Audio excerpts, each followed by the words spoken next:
सूर्यकोटि समप्रभ निर्विघ्नं कुरु देव सर्वकार्येषु सर्वदा शुक्लां ब्रह्मविचारसार परमाद्यां जगद्व्यापिनीं वीणा पुस्तकधारिणीं वेदां जड्यन्धकारापहां हस्ते स्फाटिकमालिकां विदधति पद्मासने संस्थितां वन्दे तां परमेश्वरीं भगवतीं बुद्धिप्रदां शारदा लोकाभिरामं रणरङ्गधीरं राजीवनेत्रं रघुवंशनाथं कारुण्यरूपं करुणानन्दं श्रीरामचन्द्रं शरणं प्रपद्ये मनोजवं मारुततुल्यवेगं जितेन्द्रियं बुद्धिमतां वरिष्ठं वातात्मजं वानरयोधमुख्यं श्रीरामदूतं शरणं प्रपद्ये नमोऽस्तु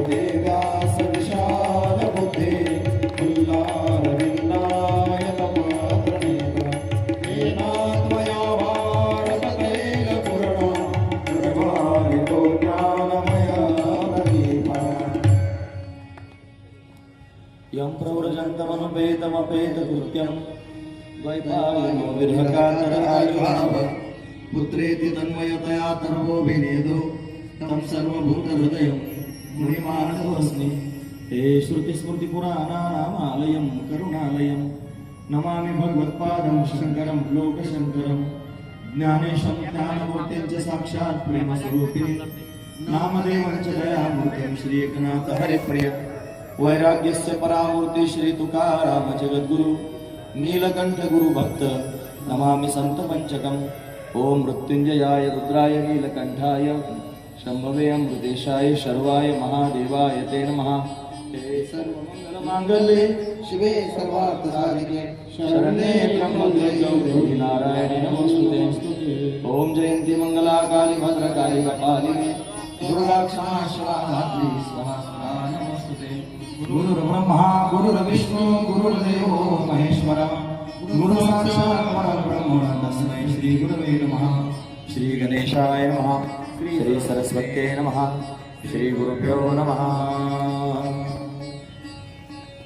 हे गजानना गजानना पार्वती नंदना मोरया गजानना गजानना गजानना पार्वती नंदना मोरया गजानना। ओ गजाननाची आवड मोठी भागवत भागवती साची गजाननाची आवड मोठी भागवत भागवती साची। ओ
हरे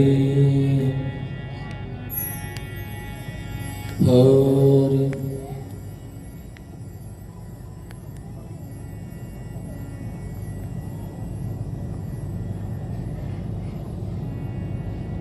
हरि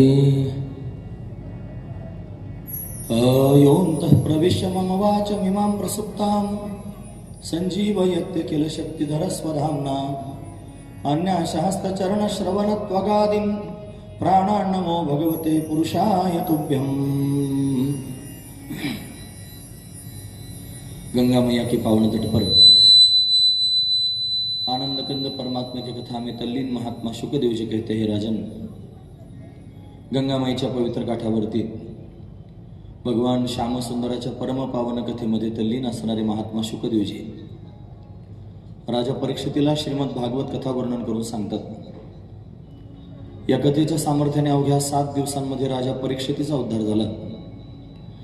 राजाचा उद्धार झाल्याने या कथेची महती उत्तरोत्तर वाढत गेली.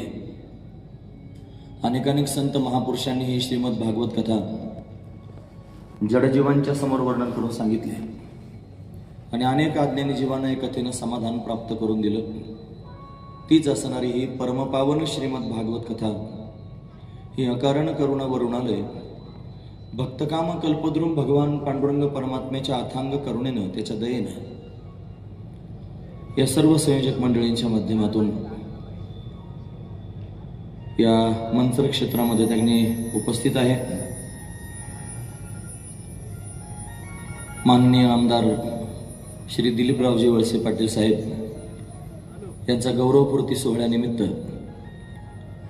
मार्केटमधील सर्वच मंडळ एकत्र आलं. मार्केट यार्ड मित्र मंडळ, त्याचे अध्यक्ष आदरणीय श्री संजू शेठ मोरे आणि कृषी उत्पन्न बाजार समिती सभापती श्री निलेशजी थोरात म्हणजे स्वामी, या सर्वांनी एकत्र येऊन संगनमताने आणि अतिशय सुंदर हा सोहळा या ठिकाणी संपन्न करायचं ठरवलं. सुंदर असणारी व्यवस्था झाली आणि भगवंताच्या कृपेने त्यांचा मनोदय अशा पद्धतीने पूर्णत्वाकडे गेला. आज कथेचा 3रा दिवस आहे. कालपर्यंत आपण प्रथम स्कंधातील भगवंताची लीला श्रवण करतो. लीलाकारी असणारा परमात्मा, त्याला स्वतःला स्वतःबरोबर खेळायचं आहे म्हणून संपूर्ण सृष्टी त्यानं निर्माण केली आणि तो भक्तवत्सल असणारा भगवान भक्तांचं भरण पोषण करू लागला आणि स्वतःच त्यांच्याबरोबर आनंद घेऊ लागला. काल आपण त्याच भगवंताच्या दिव्य लीला श्रवण करतो. आपण पाहिलं, द्रौपदीची 5 मुलं आणि अश्वत्थाम्याने झोपेत मारले महाराज. भयंकर वेदना द्रौपदीला होत आहेत. अर्जुनानं प्रतिज्ञा केली, ज्यानं कोणी तुझ्या मुलांना मारलं असेल त्याचा शिरच्छेद करेल. अश्वत्थाम्याला पकडून आणलं. द्रौपदीनं विनंती केली, त्याला मारू नका. मग त्याला सोडून दिलं. निर्लज्जासारखा हसत निघाला होता. का हसतोस विचारल्यानंतर त्यानं कारण सांगितलं की बदला घेतला. माझ्या वडिलांना कट कारस्थान करून या पांडवांनी त्यांनी मारलं म्हणून मी त्यांचा बदला घेऊन आलो. मग कोणी समजून सांगितलं, मूर्खा, तू पांडवांचा वंश बुडवण्याकरिता निघालास. ज्या अभिमन्यूला तुम्ही सगळ्यांनी मिळून चक्रव्यूहामध्ये फसवून मारलेला आहे, त्याची पत्नी उत्तरा गर्भवती आहे. ती प्रसूत होण्याची वेळ जवळ आलेली आहे. तुम्ही असा पांडवांचा वंश खंडित करू शकत नाही. मग त्याला भयंकर क्रोध आला. त्याला जेवढा आनंद झाला होता, मारहाण करून पण हसत होता, तो आता फार उद्विग्न झाला आणि त्यानं रात्रभर विचार केला. महाराज, आपण या मुद्द्यावर थांबलो होतो. तो विचारातच पडला, आता मी काय केलं पाहिजे म्हणून पांडवांचा वंश नष्ट करण्याकरिता त्यानं विचार केला आणि उत्तरेच्या गर्भावर ब्रह्मास्त्राचा प्रयोग करायचं ठरवलं. उत्तरा 16 वर्षाची आहे, अतिशय सुंदर आहे, सालस आहे, गर्भवती आहे. आणि सगळ्यात महत्त्वाचा मुद्दा म्हणजे ती भगवंताची भक्त आहे. या भागवतामध्ये 3 अशा दिव्य विदुषी आहेत की ज्या अनन्य भावानं भगवंताच्या ठिकाणी शरण आहेत. नंबर 1 कुंती, नंबर 2 द्रौपदी आणि नंबर 3 ही उत्तरा. फार श्रेष्ठ आहे महाराज उत्तरा.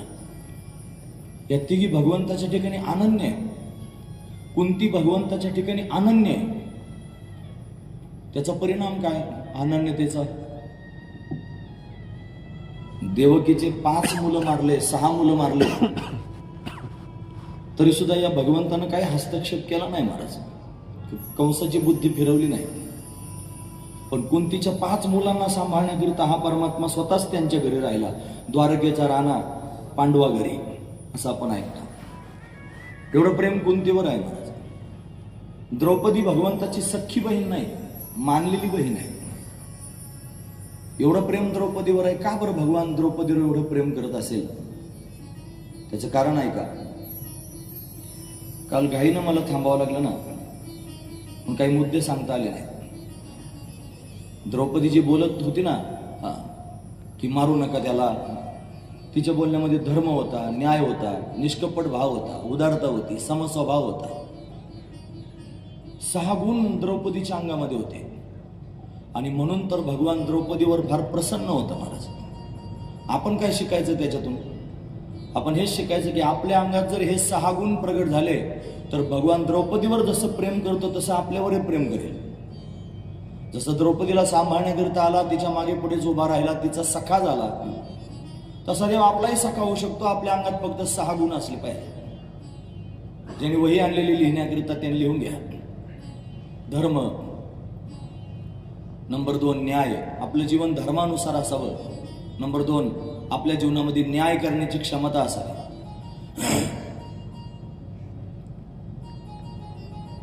पुण्यश्लोक अहिल्यादेवी होळकर नाव सगळ्यांनी ऐकलंय.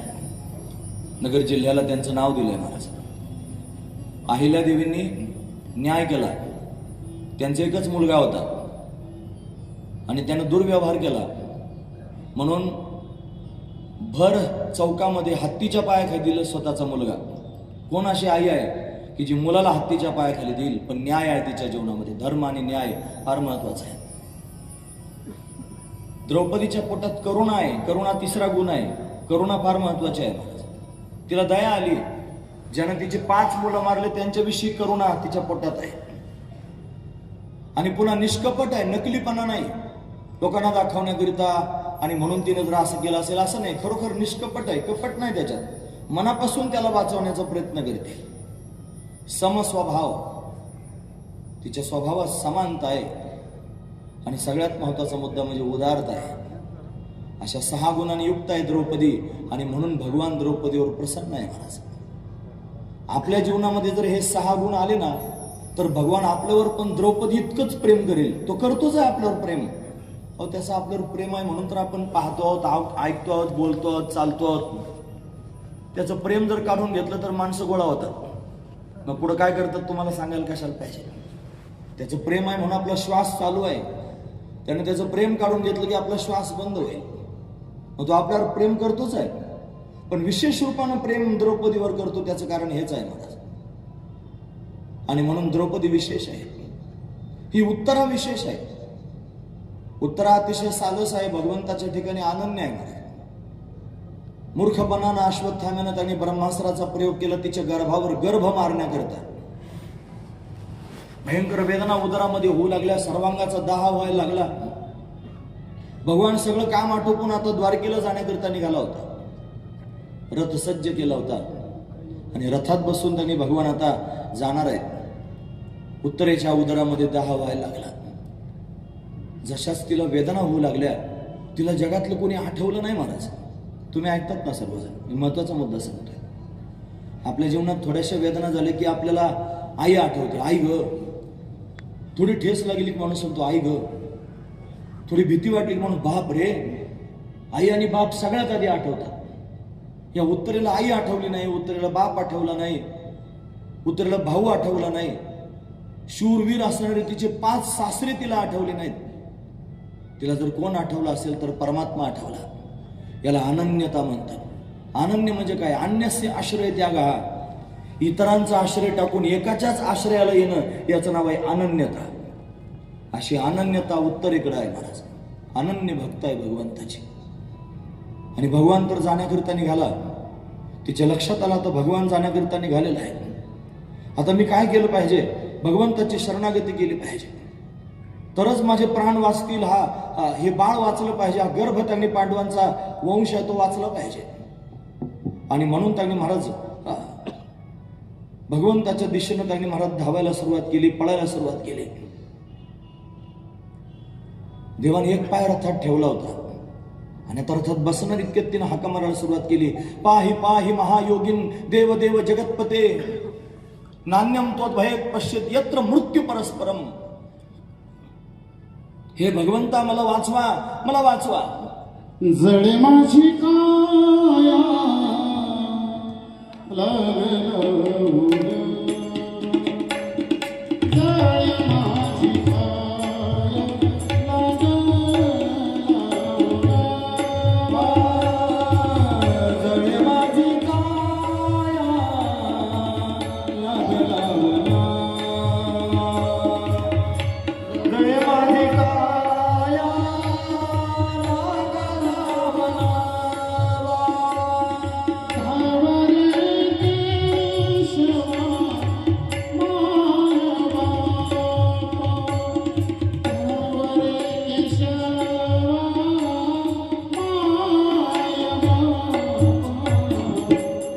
जळे माझी काया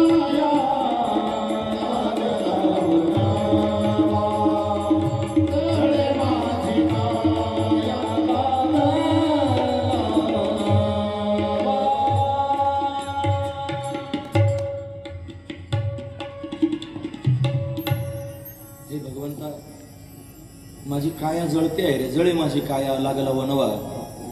धाव रे केशवा माय बाबा. भगवंत धाव, तुझ्याशिवाय मला कोणी सोडवणार नाही. असं म्हणून आकांत गरज उत्तरासमोर आली. तिचा तो आकांत भगवंतानं पाहिला. एक पाय रथात ठेवला तर तो परत मागे घेतला आणि रथातून पाय मागे घेऊन उत्तरेकडे भगवान पाहायला लागले. उत्तरा रडत होते. देवाला काहीच न सांगता सगळं कळतं. हे 2 दिवसापासून तुम्ही ऐकतात म्हणून त्याला कळालं महाराज ही का रडते आहे. मनातली मनात म्हणू लागला, अरे अरे अश्वत्थाम्या, काही वाईट कर्म केलंस रे. पोटातलं बाळ मारण्याकरिता अट्टहास केलास. भयंकर कृत्य आहे महाराज, पोटातलं बाळ मारून टाकणं. म्हणून भगवंताला व्याकुळता झाली. भगवान गहिवरला. हा देवच आहे महाराज, तो सहजासहजी हातावर येत नाही, फार हाडे घेतो.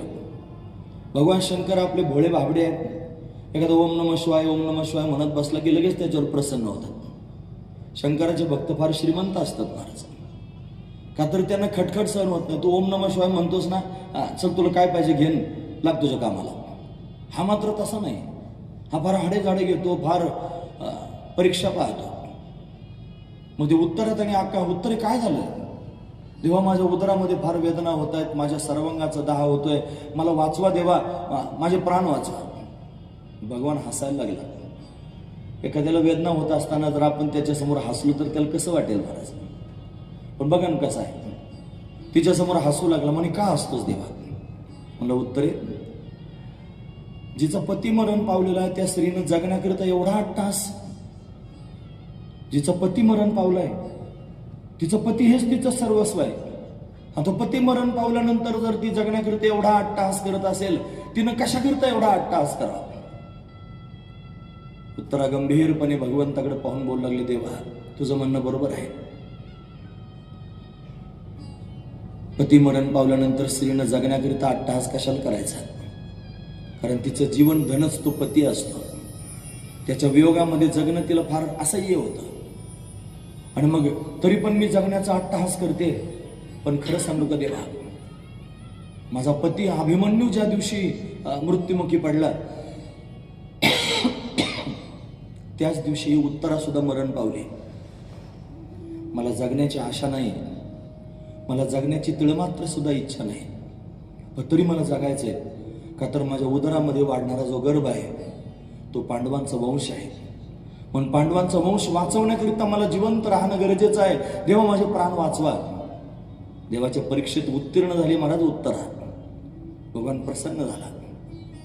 आता प्रसन्न झाल्यावर तरी तिला आरोग्य प्राप्त करून द्यावं ना, तरी सुद्धा नाही महाराज. पुन्हा म्हणायला लागला, बरोबर आहे तुझं बाळ वाचवण्याकरिता तू अट्टहास करतेस, पण तू चुकीच्या ठिकाणी आलीस. कसं काय? तुला माझा स्वभाव माहित नाही. माझा स्वभाव असा आहे, घेसिक तेव्हा देसी, ऐसा असे उदार. मला काहीतरी आधी द्यावं लागेल, मग मी तुला काहीतरी देईल. मी देतो बऱ्याच लोकांना भरपूर, पण आधी त्यांच्याकडून काहीतरी घेतो. सगळंच घेतो महाराज. त्यांचं सगळं जीवनच आपलं करून घेतो. त्यांचं संपूर्ण अस्तित्व आपलं करून घेतो आणि मग त्यांचा होतो. संसाठी म्हणजे आदला बदली. आपलं त्याला सगळं द्यावं लागतं, तेव्हा तो सगळा आपला होतो. हा महत्वाचा विचार आहे मला. बापर कुमादिवरू विठ्ठलाची भेटी आपले संसाठी करून ठेला. संसाठी म्हणजे आदला बदली. विठ्ठलाची भेट झाली ना की मग तो काय करतो, तो आपलं सर्वस्व त्याला घेतो आणि मग तो स्वतः आपला होत असतो. म्हणून मी तुला द्यायला तयार आहे उत्तरे. तुला आरोग्य प्राप्त करून देईन. तुला आरोग्याची गरज आहे ना, मी तुला आरोग्य देतो, पण मला काहीतरी दिलं पाहिजे. ती उदराला हात लावून म्हणते, देवा एवढ्या वेदना होत आहेत, माझं मरण माझ्या डोळ्यासमोर दिसत आहे. ही काही घेण्याची देण्याची वेळ आहे का? तू काय म्हणतोयस? पण ऐक, खरंच जर त्यांनी तुला काही हवं असेल तर तू माग. माझ्या पात्रतेनुसार, माझ्या योग्यतेनुसार, माझ्या कुवतीनुसार मला जे तुला देता येईल ते नक्की देते. भगवान म्हणले, बघ बरं उत्तरे दिलं पाहिजे म्हणे, नक्की देते. तू माग देवा. परत म्हणतोय, बघ बरं नक्की द्यावं लागेल, मी द्यायला तयार आहे, तू माग करते. मग भगवान गंभीर शब्दात उत्तरे बरोबर बोलायला लागला. उत्तरे, जर खरंच देणार असशील तर मला तुझं मातृत्व दे. तू माझी आई हो. मला तुझ्या उदरात प्रवेश करायला जागा दे. तू माझी आई हो. गहिवरली उत्तरा व्याकुळ झाली. नेत्रांमधून अश्रुधारा व्हायला लागल्या. 2 हात समोर गेले. भगवंता तुझं स्वागत आहे, तुझं स्वागत आहे. माझ्या उदरात प्रवेश करण्याकरिता तुझं स्वागत आहे. काही पवित्र तिची कूस असेल, काही पवित्र तिचं उदर असेल की अनंत कोटी ब्रह्मांडाचा नायक स्वतःहून तिच्या उदरामध्ये प्रवेश करण्याची इच्छा व्यक्त करतोय. तू माझी आई हो म्हणतोय. तिचं काय भाग्य असेल महाराज की जगाचा मालक तिला आई म्हणण्याच्या विचारात आहे. तुझं स्वागत आहे देवा. देवाचं म्हणणं बरोबर होतं. तिच्या उदरात प्रवेश केल्याशिवाय तिचा दाह कसा शांत करता येईल? तिच्या उदरामध्ये ब्रह्मास्त्र सोडलं होतं. तुझं स्वागत आहे देवा. भगवंताने सूक्ष्म रूप धारण केलं. अंगुष्ठ प्रमाण तिच्या श्वासातून तिच्या गर्भापर्यंत प्रवेश केला. शंख चक्र गदा पद्म भगवंतानं हातात घेतले आणि त्या गर्भाभोवती भगवान प्रदक्षिणा करू लागला. भगवान प्रदक्षिणा करत असताना ते ब्रह्मास्त्र आलं. ब्रह्मास्त्र म्हणजे ब्रह्मदेवाचं अस्त्र. आणि ब्रह्मदेव म्हणजे माझ्या कन्हैयाचा मुलगा. हा भगवान विष्णू आहे ना, याचा पुत्र आहे ब्रह्मदेव. माझ्या मुलानं बापाला पाहिल्यानंतर नमस्कार केला पाहिजे. भगवान जसाच प्रदक्षिणा करू लागला, ब्रह्मास्त्र समोरून आलं. ब्रह्मदेवानं भगवंताला पाहिलं, नमस्कार केला आणि नमस्कार करून ब्रह्मास्त्र परत फिरलं. जसाच ब्रह्मास्त्र परत फिरलं, उत्तरेच्या उदरातला दाह शांत झाला. तिच्या वेदना शांत झाल्या. आता भगवान बाहेर उभा आहे आणि आत पण संरक्षण करण्याकरिता गेलेला आहे. तो बाहेर उभा राहून सांत्वना करतोय आणि आतमध्ये जाऊन संरक्षण करतोय. एकाच वेळेला 2 कामं करतोय. सगळ्या लोकांना कळालंच नाही महाराज. हे कोणाला जरी कळालं नसलं तरी कुंतीला कळालं महाराज. कुंतीच्या लक्षात आलं, वा देवा, हे फक्त तूच करू शकतोस. तिच्या उदरात प्रवेश करून त्याने तिचं संरक्षण पण करतोयस आणि बाहेर त्यांनी उभं राहून तिची सांत्वना पण करतोयस. कशी बरी आहेस का? आता तुला दाह तर शांत झालाय ना, तुझ्या वेदना तर शांत झाल्यात ना, असं बाहेरून पण विचारपूस करतोय. देवाशिवाय कोण करू शकते? उत्तरा म्हणली, हो देवा, फार समाधान वाटतंय. माझ्या वेदना शांत झालेल्या आहेत, माझा शरीराचा दाह शांत झालेला आहे. प्रसन्न झाली, आनंदी झाली. कुंती भगवंताच्या समोर आली आणि हात जोडून विनंती करू लागले, भगवंताची स्तुती करू लागली. कुंतीने केलेली स्तुती प्रसिद्ध आहे महाराज. कुंती म्हणते, नमस्ते पुरुषम त्वाद्यम ईश्वरम प्रकृते परम अलक्षम सर्वभूतानाम अंतर्बहिर उपस्थितम. नमस्ते पुरुषम त्वाद्यम ईश्वरम प्रकृते परम. भगवंता तुला नमस्कार. तू सामान्य नाहीस रे, तू तर प्रकृतीच्या पलीकडचा ईश्वर आहेस. सगळ्या भूतमात्रांच्या आतही राहतोस आणि बाहेर पण राहतोस. अंतर्बहिर अवस्थितम. तू भगवान आहेस. भगवंताच्या समोर कुंती बोलू लागले. भगवान कुंतीकडे पाहतच राहिले. आत्या असं काय म्हणतेस? मी भगवान वगैरे कोणी नाही, मी तुझा भाचा आहे. तू माझी आत्या आहेस. नाही नाही, तू भगवानच आहेस. दोघांचा संवाद सुरू आहे. फार गोड त्यांनी महाराज कुंती भगवंताचं स्तवन करते. कृष्णाय वासुदेवाय देवकी नंदनाय च नंद गोपकुमाराय गोविंदाय नमो नमः. हे कुंतीने केलेलं स्तवन आहे महाराज. कृष्णाय वासुदेवाय देवकी नंदनाय च हा मंत्र आहे महाराज. आपण सगळ्यांनी हा मंत्र म्हणला पाहिजे. मी पुढे म्हणतो, माझ्या मागे सगळ्यांनी म्हणा. हरी हे कृष्णाय वासुदेवाय कृष्णाय वासुदेवाय देवकी नंदनाय च देवकी नंदनाय च नंदगोपकुमाराय नंदगोपकुमाराय गोविंदाय नमो नमः. गोविंदाय नमो नमः. कृष्णाय वासुदेवाय कृष्णाय वासुदेवाय देवकी नंदनाय च देवकी नंदनाय च नंदगोपकुमाराय नंदगोपकुमाराय गोविंदाय नमो नमः. गोविंदाय नमो नमः. कृष्णाय वासुदेवाय कृष्णाय वासुदेवाय देवकी नंदनाय च देवकी नंदनाय च नंदगोपकुमाराय गोविंदाय नमो नमः. हा दिव्य मंत्रच आहे महाराज. आता हा मंत्र आपण कधीही कोणत्याही संकटाच्या काळात म्हणू शकता. तो कृष्ण सोडवण्याकरिता येतो, याची शाश्वती मनामध्ये बाळगा. तो कृष्ण अतिशय दिव्य आहे.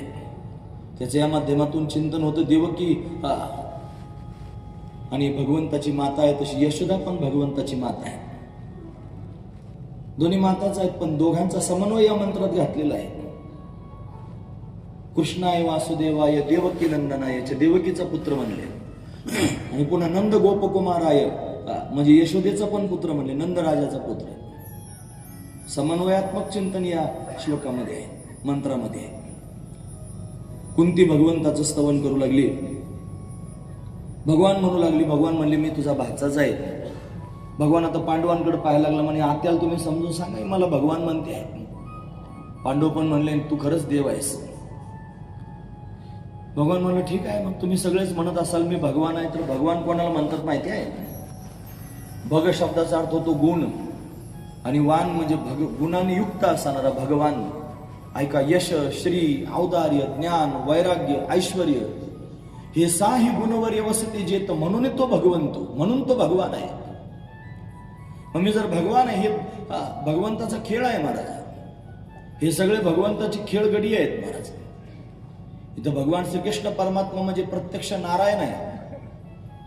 त्या खेळामधली ही मंडळी आहे. अर्जुन म्हणजे प्रत्यक्ष नर आहे. नर नारायणाची ही जोडीच आहे महाराज. याच्यामध्ये युधिष्ठिर म्हणजे मूर्तिमंत धर्म आहे, धर्म. त्याच्यामध्ये भीम म्हणजे मूर्तिमंत बल आहे, बल, बलाचाच अवतार आहे भीम म्हणजे. नकुल म्हणजे ज्ञान, सहदेव म्हणजे शुद्ध बुद्धी, द्रौपदी म्हणजे दया, हे लक्षण आहे महाराज. आणि कुंती म्हणजे भक्ती. हे सगळे त्यांनी भगवंताचे सहचर आहेत आणि भगवंताच्या लीलेमध्ये सहभागी होत असतात. लक्षात ठेवण्यासारखे मुद्दे. म्हणून कुंती भगवंताची भक्तीच आहे आणि भगवान नारायण आहे. म्हणून कुंती भगवंताचं स्तवन करते आहे. पांडव त्यांनी म्हणतात तू देवच आहेस, तू भगवान आहेस. भगवान मला ठीक आहे, मग तुम्ही सगळेच म्हणतात मी भगवान आहे, मग आहे मी भगवान. मग भगवान त्याला म्हणतात जो आपल्या भक्तांचे मनोरथ पूर्ण करत असतो. मी तुमच्या सगळ्यांचे मनोरथ पूर्ण करणार आहे. मला जायचंय माझ्या गावाला. तुम्हाला काय पाहिजे असेल मागून घ्या. म्हणून सगळ्यांकडे पाहू लागलं. धर्मराजाकडे पाहिलं, दादा तुम्हाला काय पाहिजे सांगा. धर्मराज भगवंताकडे पाहून बोलू लागले, दादा देवा जर काही देणार असाल तर मी सत्य धर्माचं पालन करतोय. माझा हा सत्य धर्म असाच कडेला जाऊ दे. धर्म न दुसरा सत्य समाना, आगम निगम पुराण बखाना. सत्य धर्म माझा कडेला जाऊ द्या. भगवान त्यांनी तथास्तु म्हणतायत. पुढे भीमाकडे पाहिलं, भीमा तुला काय पाहिजे सांग. मी म्हणला, देवा मला खाता पिता तुमचं स्मरण होऊ द्या, दुसरं काहीच नकोय. 2 गोष्टी मागितल्या. भीमाला खाण्यापिण्याचा छंद होता जास्त, मग खाणं पिणं पण मागितलं आणि भगवंताचं स्मरण पण मागितलं. 3 गोष्टी त्याने 2 गोष्टी मागून घेतल्या. भगवान अर्जुनाकडे पाहू लागला, अर्जुना तुला काय पाहिजे सांग. अर्जुन म्हणला, देवा मी रणांगणात त्यांनी मला उद्विग्न झालो होतो, मला काही समजत नव्हतं. कार्पण्य दोषोपत स्वभाव म्हणून व्याकुळ झालो होतो. मी तुझा शिष्य झालो, शिष्यस्ते हम शाधिमाम त्वं प्रपन्नम. आणि मग तू मला तत्वज्ञानाचा उपदेश केलास, माझा गुरु झालास. माझ्या मुखातून पोहोच पावती बाहेर पडली. नष्टो मोहस्फूर्तिर्लब्ध्वा तत्प्रसादान मयाच्युत स्थितोस विगत संदेह करिष्ये वचनम तव. तू माझा गुरु आहेस. अर्जुन म्हणला, हा गुरु शिष्य भाव असाच कडेला जाऊ दे देवा. प्रत्येक जण काही ना काहीतरी मागतायत. आता भगवान नकुल सहदेवाकडे पाहू लागले, तुम्हाला काय पाहिजे सांगा. नकुल सहदेवांनी भगवंताकडे पाहून मागायला सुरुवात केली, देवा जर देणार असाल तर थोरल्या भावांची सेवा करता करता तुझं स्मरण होऊ दे. थोरल्या भावांची सेवा कोण मागतो महाराज. आता कोणाला थोरल्या भावाची सेवा करावीशी वाटते. कलियुगात तर नाहीच नाही महाराज. पण भावाची सेवा करण्याचं वरदान मागून घेण्याची काय गरज आहे.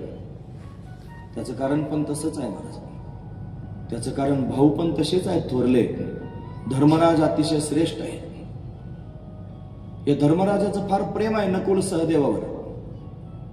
म्हणतात एकदा एका सरोवरात पाणी पिण्याकरिता गेले होते 5 पांडव. 4 जण पाणी पिले आणि पाणी पिल्याबरोबर त्यांचा मृत्यू झाला. एकटा धर्मराज जिवंत राहिला. धर्मराज घाबरला. 4ही भाऊ त्यांनी समोर पडलेले आहेत. आता काय करायचं. इतक्यात एक यक्ष प्रगट झाला. त्या सरोवरावर यक्षाची त्यांनी महाराज सत्ता होती. तो यक्ष प्रगट झाला. तो म्हणला, धर्मा तुझ्या 4 भावांपैकी एका भावाला मी जिवंत करून देईन. माझ्या प्रश्नांची उत्तर दे. तू जर माझ्या सगळ्या प्रश्नांची उत्तर दिली तर सगळे भाऊ जिवंत करून दे. धर्मराज म्हणला, विचारा प्रश्न. त्यानं प्रश्न विचारला यक्षानं. यक्ष प्रश्न नावाचं प्रकरणच आहे. महाभारत इथं भागवतात नाही, महाभारतात आहे यक्ष प्रश्न. त्याने प्रश्न विचारल्यानंतर उत्तर दिलं. उत्तर बरोबर दिलं. मग यक्षानं विचारलं, सांग हे तुझे 4 भाऊ तुझ्या डोळ्यासमोर, त्यातला कोणता भाऊ जिवंत करू. धर्मराज म्हणला, नकुल किंवा सहदेवापैकी एक जिवंत करा. यक्षाला आश्चर्य वाटलं. तुम्हाला रे भीमासारखा बलवान कोण आहे पण अर्जुनासारखा धनुर्धर कोण आहे. पण भीम अर्जुनाला जिवंत करायचं सोडून तू सावत्र भाऊ आहेत तुझे ते नकुल आणि सहदेव, त्यांना जिवंत करण्याचा प्रयत्न करतोस का. मग त्या धर्मराजानं ते यक्षाला सांगायला सुरुवात केली, तुम्हाला माझी आई होती माद्री. खर तर हा पांडू राजा त्यांनी महाराज कामुक झाला होता आणि त्याला शाप होता, काम भावनेनं जर पत्नीचा स्पर्श करशील तर मरशील. म्हणून पत्नीचा स्पर्श करता येत नव्हता. दुर्वासा ऋषींनी दिलेले 6 मंत्र होते आणि त्या 6 मंत्रांद्वारे पहिल्या मंत्रानं कर्ण त्यांनी प्रगट झाला होता आणि 5 मंत्र होते. त्यातले 3 मंत्र त्यांनी महाराज स्वतः अशा पद्धतीने म्हणले आणि 2 मंत्र त्यांनी महाराज माद्रीला शिकवले.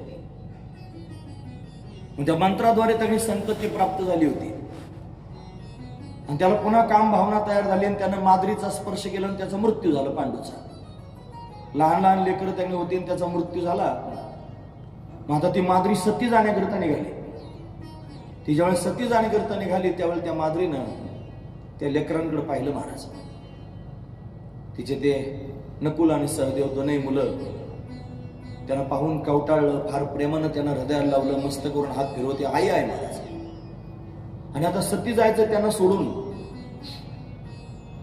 तिने त्या 2 मुलांचा हात घेतला आणि धर्मराजाच्या हातात दिला आणि धर्मराजाला त्यांनी सांगितलं, धर्मा मी आता सती जाते, माझा पतिव्रता धर्म त्यांनी अशा पद्धतीने पाळण्याकरता. मी जाणार आहे, पण या लेकरांमध्ये माझा जीव अडकतो रे. मला वचन दे धर्मा, तुझ्या 2 भावांवर जसं प्रेम करतोस ना, असंच प्रेम माझ्या 2 मुलांवर कर.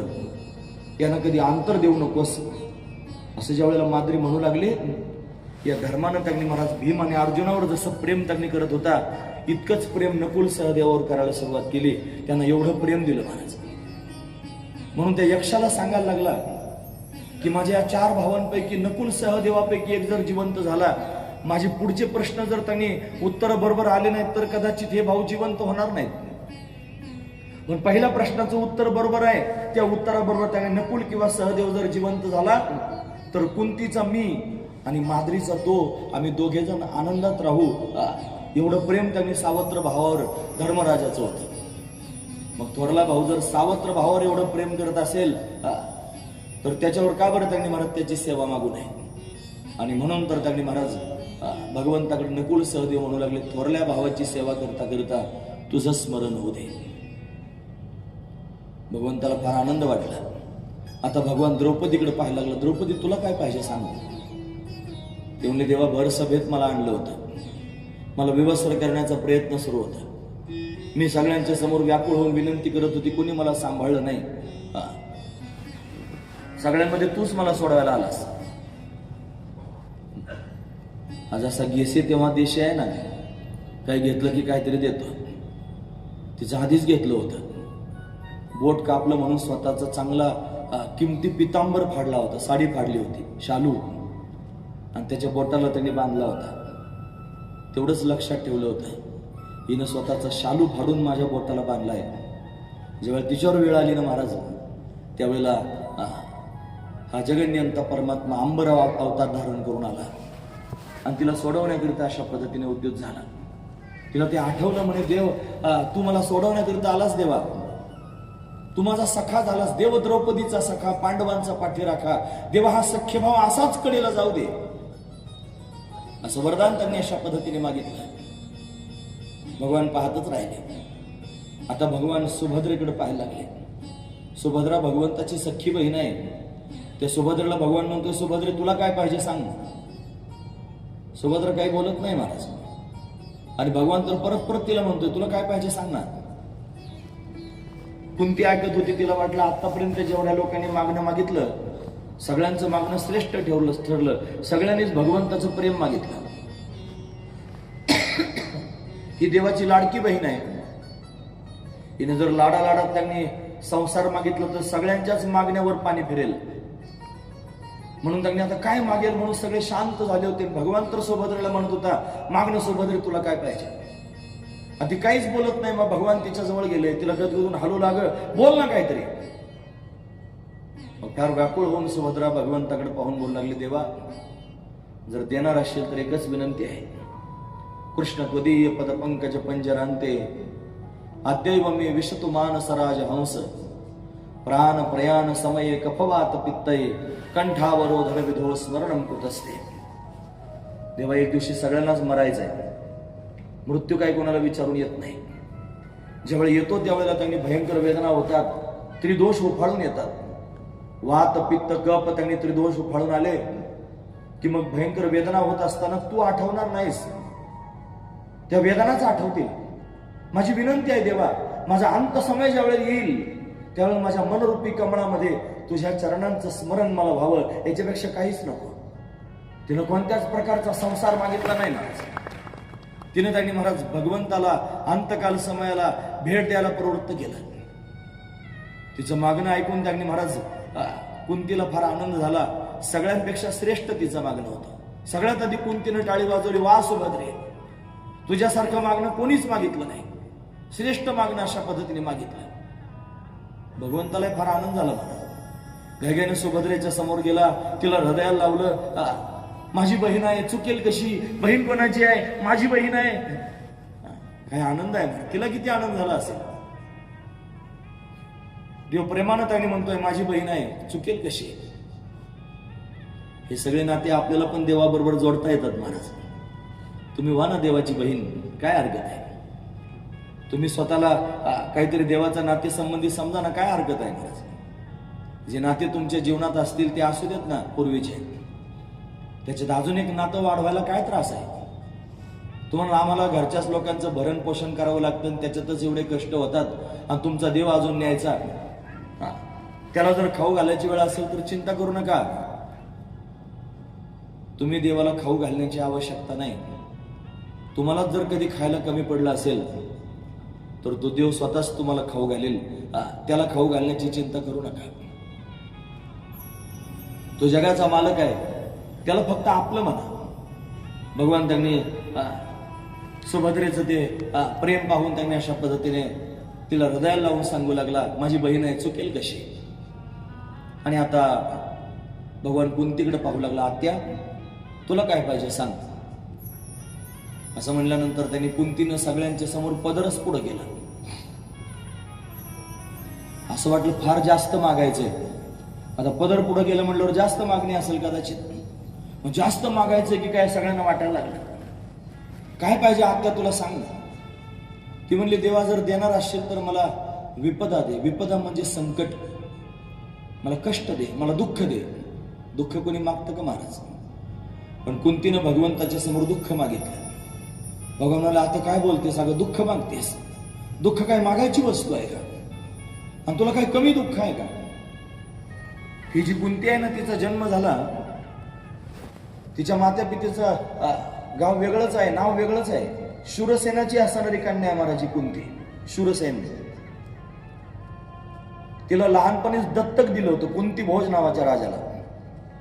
त्या कुंती भोज राजाला दत्तक दिल्यानंतर त्याच्या नावावरून तिचं नाव ठेवलं कुंती.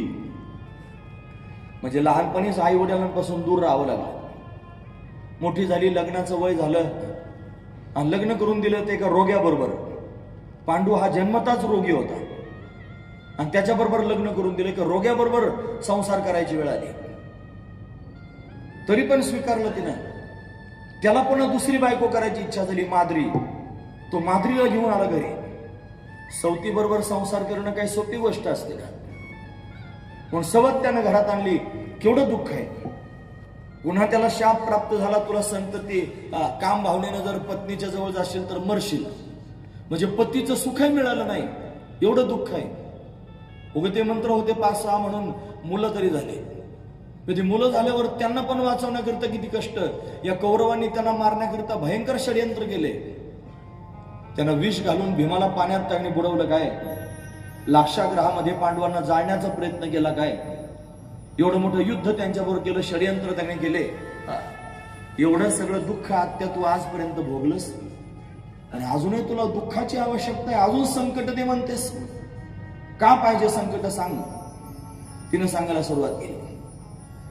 ती म्हणते, देवा हे संकट नाहीत रे. विपदो नैव विपदा, संपदो नैव संपदा, विपद विस्मरणम विष्णू संपन्नारायण स्मृती. या विपदा नाहीत. ह्या तर माझ्या संपदा आहेत. ज्या काळामध्ये माझ्या जीवनामध्ये विपदा आल्या, विपद संतन शाश्वत तत्र तत्र जगद्गुरो भवतो दर्शनम यस्यात अपुनर्भव दर्शनम.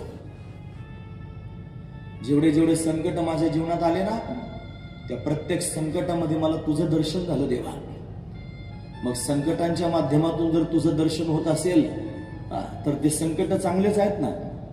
दुःख जीवनात आल्यानंतर जर तुझं दर्शन घडत असेल तर ते दुःख चांगलेच आहेत मला. सुख के माथे सील पडो जो हरि हृदय से जाए, बलहारी है उस दुख की जो पल पल याद दिलाय. ते दुःखच चांगलं की जे पावला पावलाला भगवंताची आठवण करून देतं. म्हणून त्यांनी महाराज ते सुख नकोच, मला दुःख दे. दुःख कोणी मागतं का महाराज? भगवंतानं तिचा विषय टाळून नेला. कुंतीनं भगवंताचं स्तवन केलं, स्तुती केली. आता मात्र त्यांनी महाराज उत्तरा निरामय स्थितीला प्राप्त झाले. भगवान जाण्याकरिता निघाला. पण सगळ्यांनी एकमुखाने विनंती केली, देवा आता फार उशीर झाला, आजच्या दिवस नका जाऊ, थांबा ना. असं थांबा म्हटल्यानंतर त्यांनी भगवंतानं लगेच स्वीकारलं ताबडतोब. थांबतो म्हटलं. सगळ्यांना वाटलं मी म्हणलो थांब म्हणूनच थांबला. प्रत्येकाला वाटलं मी भगवंताला विनंती केली, देवा आजच्या दिवस थांबा, आणि भगवान थांबले. असं नाही महाराज, ते याला थांबायचंच होतं. तुम्हाला माहित नाही, त्याच्या मनात काही वेगळेच भाव आहेत महाराज. तो थांबणारच होता. का थांबायचं होतं? कोणाकरिता थांबायचं होतं? एक असं विशेष व्यक्तिमत्व आहे की ज्याच्याकरिता भगवंताला थांबायचं होतं.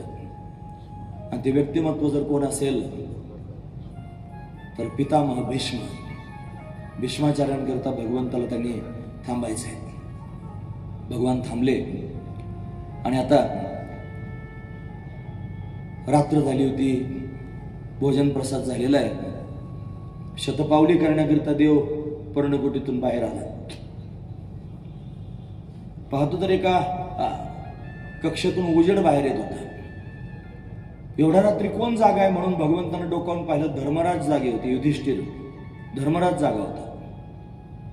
घाईघाईने भगवान त्यांनी गेले, ते आसनावर त्यांनी धर्मराज युधिष्ठिर बसलेले आहेत, पण डोक्याला हात लावून बसले होते उद्विग्न अवस्थेमध्ये. देवानं पाहिलं धर्मराज उद्विग्न नाही. घाईघाई भगवान गेले, काय झालं दादा, तुम्ही विजयी झालात, तुम्हाला राज्य प्राप्त झालं, तुम्ही राजे झालेले आहात आणि अशी उद्विग्न का बसलात, काय झालं सांगा तरी. धर्मराज गंभीर शब्दात सांगायला लागले, म्हणे देवा राजा झालो इथपर्यंत ठीक आहे, पण सहजासहजी राजा झालो नाही. हे राज्य प्राप्त करून घेण्याकरिता फार कष्ट करावे लागले. आणि काय कष्ट केले असतील तर स्वतःच्याच गोत्रजांना मारलं आणि मग त्यांच्या रक्तानं लथपथ झालेलं राज्य भोगतोय आणि अशा पद्धतीनं राजा झालेला आहे. हे काय कामाचं आहे राज्य. माझ्याच आप्तजांना मारून मी राजा झालेलो आहे, याचं मला दुःख वाटतंय, फार वेदना होत आहे. कबीर महाराज म्हणतात, सहज मिले सो दूध सम, मांग लिया सो पाणी, कहत कबीरा वो रक्त सम, जिसमें खिचात आली. जे सहज मिळतं ते दुधासारखं असतं, जे मागून घेतलं जातं ते पाण्यासारखं असतं, आणि जे हिसकावून घेतलं जातं ते रक्तासारखं असतं. हे राज्य आम्हाला सहज मिळालं नाही, हे राज्य आम्ही मागितल्यानंतर आम्हाला मिळालं नाही, हे राज्य हिसकून घ्यावं लागलं तेव्हा मिळालं. म्हणजे रक्ताने लथपथ झालेलं राज्य आहे, मी राजा झालेलो, हे काय कामाचं आहे राज्य. असं म्हणून त्यांनी व्याकुळ झाला धर्मराज. अर्जुनाला रणांगणामध्ये जी गीता भगवंतानं सांगितली तो पण असाच झाला होता. त्याने दोन सेनेच्या मध्ये रत्नेन उभा केला, सेन योरू भैरूमध्ये स्थापयित्वा रथोत्तम, असं म्हणून तो रत्नेन उभा केला. त्याने सगळ्या आप्तजांना पाहिलं, त्याची बुद्धी त्यांनी भ्रमित झाली, मोहानग्रस्त झाला अर्जुन. तो देवालाच पांडित्याच्या गोष्टी सांगायला लागला. देवा म्हणलं काय हे युद्ध जर त्यांनी झालं, आपलेच माणसं मारले जातील, पतंती पितरो हे श्याम लुप्त पिंडोदक क्रिया, अरे सगळं बिघडून जाईल ना देवा, नाही हे युद्ध मी करणार नाही, असं म्हणून नकार द्यायला लागला होता. देवानं त्याला गीता सांगितली आणि मग त्याने युद्ध करायला सुरुवात केली. फार महत्वाचं तेच तत्वज्ञान जे अर्जुनाला रणांगणात सांगितलं तेच भगवंताने धर्मराजाच्या समोर सांगायला सुरुवात केली. धर्मराजाला सांगून सुद्धा कळालं नाही महाराज, त्याची उद्विग्नता गेली नाही. का गेली नसेल उद्विग्नता, का बरं त्याला कळालं नसेल, त्याची दोन कारण मला माहिती आहेत. तुम्ही ऐकतात ना सगळे, लक्षपूर्वक ऐका. पहिलं कारण आहे, यालाच वाटत होतं त्याला कळू नये म्हणून, देवाच्याच मनात होतं याला कळू नये म्हणून. त्याला जर वाटलं असतं ना याला कळावं तर सगळं त्याला कळालं असतं महाराज. मग याला का बरं वाटत नव्हतं त्याचं कारण पण सांगतो. दुसरं कारण आधी सांगतो, त्याला का कळालं नाही त्याचं कारण, त्याचा भगवंताकडे पाहण्याचा दृष्टिकोन थोडा वेगळा होता. तो भगवंताला आपला मामी भाऊ समजत होता, त्याच्यापेक्षा वयाने लहान समजत होता.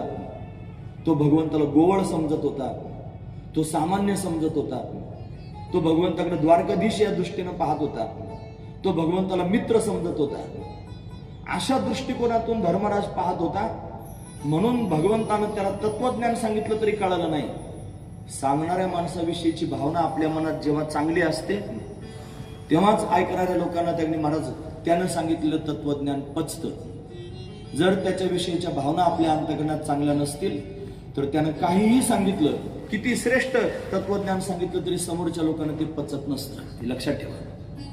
म्हणून सांगणाऱ्या विषयीची भावना पण चांगली असली पाहिजे. त्याच्या मनात ती भावना तशी नव्हती, जशी अर्जुनाच्या मनात शिष्यत्वाची होती तशी भावना धर्मराजाच्या मनामध्ये नव्हती. त्याला जर तिथंच तत्वज्ञान कळालं असतं तर मग भीष्माचार्यांकडे जाण्याकरिता काही निमित्तच सापडलं नसतं. आणि तेव्हा तर भीष्माचार्यांकडे जायचं होतं, म्हणून भीष्माचार्यांकडे जाण्याचं निमित्त भगवान शोधत होता. धर्मराज त्याला सापडला. सांगितलं, धर्मदादा मी तुम्हाला सांगतोय समजून पण तुम्हाला माझं पटत नाही. आपण उद्या भीष्माचार्यांना भेटायला जाऊ. भीष्माचार्यांना भेटण्याकरिता त्यांनी देव जाणार आहे. भीष्माचार्य भगवंताची वाट पाहत होते. प्रबल कमी करायचं थोडंसं. वाट पाहत होते भीष्माचार्य भगवंताची. काही शिल्लक राहिलं नव्हतं. अंगामध्ये रक्ताचा एक थेंब सुद्धा शिल्लक राहिला नव्हता. सगळ्यांनी शांत चित्तानं ऐका, लक्ष देऊन ऐका. रक्ताचा थेंब सुद्धा राहिला नव्हता. एकच गोष्ट शिल्लक होती, ती म्हणजे बापानं दिलेला आशीर्वाद, शंतनूने दिलेला आशीर्वाद होता. भीष्माचार्यांचं एवढं लांबलचक चरित्र भागवतात नाही, पण भीष्माचार्य कोण हे पण आपल्याला कळायला पाहिजे ना. सगळे भीष्म भीष्म म्हणत असतात. भीष्म पितामह कोण आहेत भीष्माचार्य? भीष्माचार्य गंगानंदन आहेत. गंगा आणि शंतनू यांचा विवाह त्यांनी झाला होता. खरं तर हा शंतनू म्हणजे महाभीष नावाचा राजा होता. तो देवलोकामध्ये गेला होता. देवसभा सुरू असताना तिथं गंगा पण बसली होती. थोडी वाऱ्याची झुडूक आली आणि गंगेच्या अंगावरचा पदर थोडासा बाजूला गेला. तिनं आपला पदर सावरला नाही आणि हा महाभीष तिच्याकडे पाहतच राहिला. त्यानं पण आपली नजर त्यांनी आवरली नाही. आणि मग ब्रह्मदेवाचं लक्ष गेलं. अरे देवलोकात तुम्ही बसलेले आहात, अंगावरचा पदर बाजूला गेला तरी पण तू सावरला नाहीस, तू पण तिच्याकडे पाहतोस, असं म्हणून दोघांनाही त्यांनी शाप देऊन टाकलं, तुम्हाला मृत्यूलोकात जन्म घ्यावा लागेल. आता गंगा स्वर्गात राहणारी आहे, तिला मृत्यूलोकात येण्याची वेळ आली. तिथे त्यांनी मृत्यूलोकात आल्यानंतर ती गंगा मूर्तिवंत आहे आणि हा शंतनूच्या रूपाने त्यांनी प्रगट झालेला आहे. दोघांचा विवाह झाला. विवाह करताना गंगेनं वचन घेतलं, मला तुम्ही प्रश्न विचारायचा नाही. जर मला प्रश्न विचारला तर मी इथे थांबणार नाही, मी निघून जाईल. ठरलं. आता गंगेसारखी पत्नी प्राप्त झाली होती, प्रश्न विचारायचा नाही. तिला पहिला मुलगा झाला.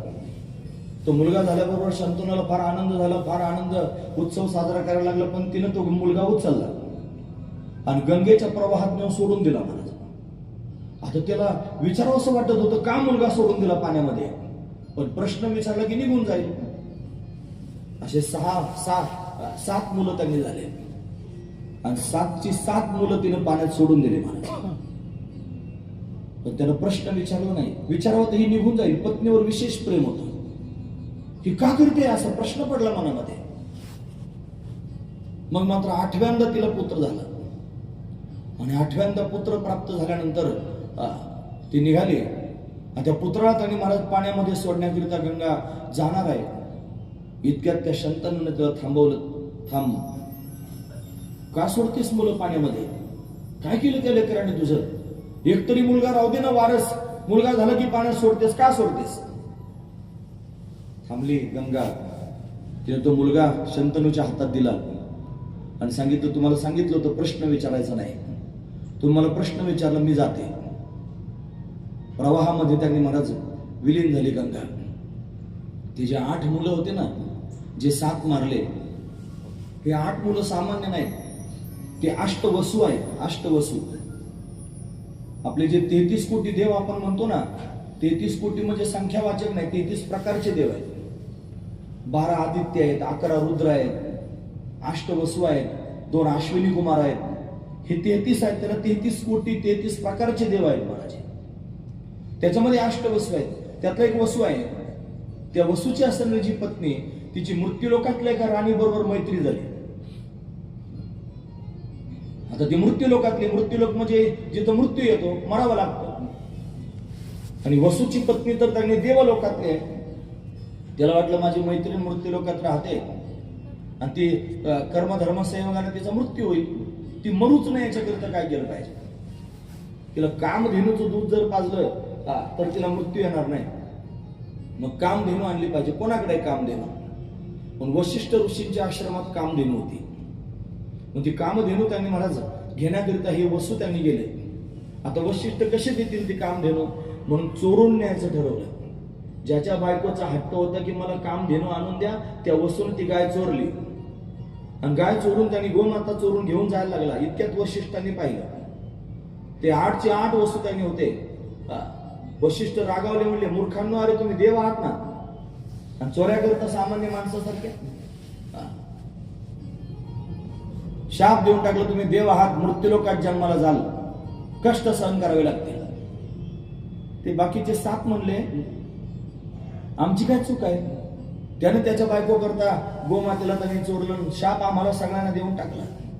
वशिष्ठांना दया आली आणि त्यांनी उशाप दिला, तुमची 7 लोकांची काही चूक नाही. तुमचा जन्म झाल्याबरोबर गंगेच्या माध्यमातून तुमचा उद्धार होईल. म्हणजे मृत्यू लोकात जन्म होईल, पण गंगेच्या माध्यमातून उद्धारून जाल, असं 7 लोकांना सांगितलं. आणि ज्यानं काय चोरली होती त्याला मात्र दंड भोगावा लागेल, कष्ट सहन करावे लागतील. आणि असंच झालं महाराज. तो जो 8वा मुलगा आहे ना, तो त्यांनी गंगेनं देऊन टाकला शंतनूच्या हातात. गंगा प्रवाहात विलीन झाली. 7 वसूंचा त्यांनी महाराज तिने उद्धार करून टाकला गंगेनं. आणि आता तो जो पुत्र राहिला त्याचं नाव देवव्रत असं ठेवलं, देवव्रत. हा देवव्रत मोठा झाला, तरुण झाला, त्याचं लग्नाचं वय झालं. आता मुलाचं लग्नाचं वय झाल्यानंतर त्याचं लग्न केलं पाहिजे मुलाचं. पण विपरीतच घडलं महाराज. मुलाचं लग्नाचं वय झालं आणि शंतनूला स्वतःचं लग्न करायची इच्छा झाली. ती योजनगंधा आपण काल ऐकली, सत्यवती, केवट कन्या, धीवर कन्या असं तिचं नाव. तिचा सुगंध दरवळत होता आणि त्या सुगंधाच्या ओघानं तिच्यापर्यंत गेला. तिच्याशी विवाह करण्याची इच्छा झाली. सत्यवती बरोबर शंतनूला विवाह करायची इच्छा झाली. आता ती कोळ्याची मुलगी होती. मग तो कोळ्याच्या समोर गेला, म्हणे तुझी मुलगी मला दे, मी राजा आहे. तो कोळी म्हणला, वा रे वा, माझ्या मुलीशी लग्न करशील, तिला पत्नी म्हणून त्यांनी स्वीकारून घरी नेशील, तुला पहिल्या पत्नीपासून मुलगा झालेला आहे, त्या मुलाचं लग्न होईल, तो राज्यकारभार त्यांनी पाहिलं. माझ्या मुलीचे मुलं झाल्यानंतर ते काही तुझी सेवा करतील, मी माझी मुलगी देणार नाही. त्याने नकार दिला. शंतनूला फार वाईट वाटलं महाराज. सुकला, घरी आला. इकडं त्यांनी देवव्रताला हे कळालं की माझ्या वडिलांना लग्न करायची इच्छा झाली, मी त्याच्यात अडथळा आहे, माझ्यामुळे तो केवळ त्यांनी त्याची कन्या देत नाही. हा देवव्रत त्यांनी त्या कोळ्याकडे गेला, त्याची विनंती केली, माझी विनंती आहे, तुमची कन्या तुम्ही माझ्या वडिलांना देऊन टाका. मी तुमच्या समोर भीषण प्रतिज्ञा करतो, मी गंगानंदन देवव्रत भीषण प्रतिज्ञा करतो, अजन्म नैष्टिक ब्रह्मचारी राहीन आणि हस्तिनापुराच्या गादीचं संरक्षण करेन. ज्याने भीषण प्रतिज्ञा केली त्याचं नाव पडलं भीष्म. हे भीष्म नाव पडण्याचं कारण आहे, देवव्रत खरं नाव आहे त्यांचं आणि भीष्म नाव पडलं. मग विवाह झाला. विवाह झाल्यानंतर त्याच रात्री त्यांनी महाराज या सत्यवतीनं शंतनूला सांगितलं आपला विवाह झाला नसता. तिचं नावच सत्यवती आहे. खरं खरं सांगितलं, तुमच्या मुलानं प्रतिज्ञा केली की मी ब्रह्मचारी राहीन आणि हस्तिनापुराच्या गादीचं संरक्षण करेन, म्हणून आपला विवाह झाला. शंतनूला फार वाईट वाटलं महाराज. त्याला वाटलं माझा पहिला विवाह झाला होता, एवढा मोठा मुलगा मला आहे, त्याचं लग्नाचं वय झालेलं आहे, आता मला लग्न करायची इच्छा झाली आणि माझ्याकरिता माझ्या मुलानं त्यांनी सगळं जीवन देऊन टाकलं, तारुण्य देऊन टाकलं, आता काय करू. एवढ्या रात्री त्यांनी देवव्रताच्या महालाकडे शंतनू गेला. दरवाजा वाजवला, त्याने दरवाजा उघडला. वडिलांना पाहिल्यानंतर आश्चर्यचकित झाला. म्हणा बाबा तुम्ही मला बोलवायचं, मी आलो असतो, काय आलात. गहिवरला बाप आणि त्या भीष्माचार्यांकडे पाहून बोलू लागला, बाळा माझ्याकरिता सगळं जीवन देऊन टाकलंस, काय देऊ मी तुला, मी केवढा तुझा अपराधी आहे, मी तुला काय देऊ सांग. प्रसन्न होऊन आशीर्वाद दिला, मी तुझा बाप, त्यांनी तुला आशीर्वाद देतो, तू इच्छा मरणी होशील, तुझ्या इच्छेवर तुझं मरण, तुला कोणी जगात मारू शकणार नाही, इच्छा मरणी होशील, असा आशीर्वाद देऊन टाकला मला. त्याने प्रतिज्ञाच केली होती, सत्यव्रत धारण केलं होतं. म्हणून त्यांनी भीष्म पितामह असे भीष्म जे भगवंताच्या चिंतनामध्ये मस्त आहे. त्यांनी भगवंताला सुरुवातीला ज्या वेळेला पाहिलं ना, त्यावेळेलाच मनामध्ये खुणगाट बांधून ठेवली होती की मी इच्छा मरणी आहे, या भगवंताला पाहता पाहताच माझे प्राण सोडेन. माझ्या मनानं जर मरायचं असेल, माझा मृत्यू जर माझ्या मनावर असेल, तर याच्याकडे पाहता पाहता माझे प्राण सोडेन, असा भाव त्यांच्या मनात निर्माण झाला होता महाराज. युद्ध त्यांनी महाराज होत होतं आणि युद्धामध्ये त्यांनी महाराज शरपंजरी पडले होते भीष्माचार्य. भीष्माचार्यांनी प्रतिज्ञा जशी केली मी ब्रह्मचारी राहील, तशा अनेक प्रतिज्ञा केल्या. कौरव पांडवांचं युद्ध व्हायला लागलं आणि या युद्धामध्ये त्यांनी महाराज कौरव मारले जाऊ लागले. दुर्योधन कोपला होता. भीष्माचार्यांना त्यांनी म्हणत होता, पितामह, आमचं अन्न खाताना शत्रूच्या बाजूने लढता लाज वाटत नाही? बापरे, सगळं जीवन त्यांना देऊन टाकलं. आणि तो दुर्योधन त्यांनी महाराज अशा पद्धतीने हिनवून बोलायला लागला. पण भीष्माचार्यांनी पुन्हा एक प्रतिज्ञा केली होती, दुर्योधना, मी मनापासून त्यांनी युद्ध करतोय आणि तुला जर काही वाटत असेल मी शत्रूच्या बाजूने युद्ध करतो तर मी भीषण प्रतिज्ञा करतो, उद्या सूर्यास्तापर्यंत निष्पांडवी पृथ्वी करीन, 5ही पांडव सूर्यास्तापर्यंत मारून टाकीन. भीष्माचार्यांची प्रतिज्ञा आहे. अशा फार प्रतिज्ञा आहे. महाभारती युद्ध ज्या वेळेला होणार होतं ना, त्यावेळेला भगवंतानं निर्णय दिला होता, माझी नारायणी सेना एका बाजूने युद्ध करेल आणि मी एकटा एका बाजूने राहील. मी 4 नीतीच्या गोष्टी सांगेन आणि माझी सेना युद्ध करेल. कोणाला काय पाहिजे सांगा. दुर्योधनाला त्यांनी महाराज सल्ला देण्याकरिता शकुनी मामा होते. शकुनीनं सल्ला दिला, त्यांनी त्याची सेना मागून घे. नारायणी सेना त्यांनी कौरवांना दिली आणि भगवान एकटाच पांडवांच्या बाजूने राहिला. ज्यावेळेला भगवान पांडवांच्या बाजूने थांबणार आहे त्यावेळेला भगवंतानं अजून एक प्रतिज्ञा केली की महाभारती युद्ध पूर्ण होईपर्यंत मी हातात शस्त्र घेणार नाही. ही कृष्ण परमात्म्याची प्रतिज्ञा होती. ती प्रतिज्ञा ऐकून त्यांनी भीष्माचार्य आश्चर्यचकित झाले. वारे वा, तू त्यांनी बिगर शस्त्राचा सगळ्या पृथ्वीवरचा पापाचा भार घालवण्याकरिता निघालास, आम्ही काही क्षत्रिय नाहीत का?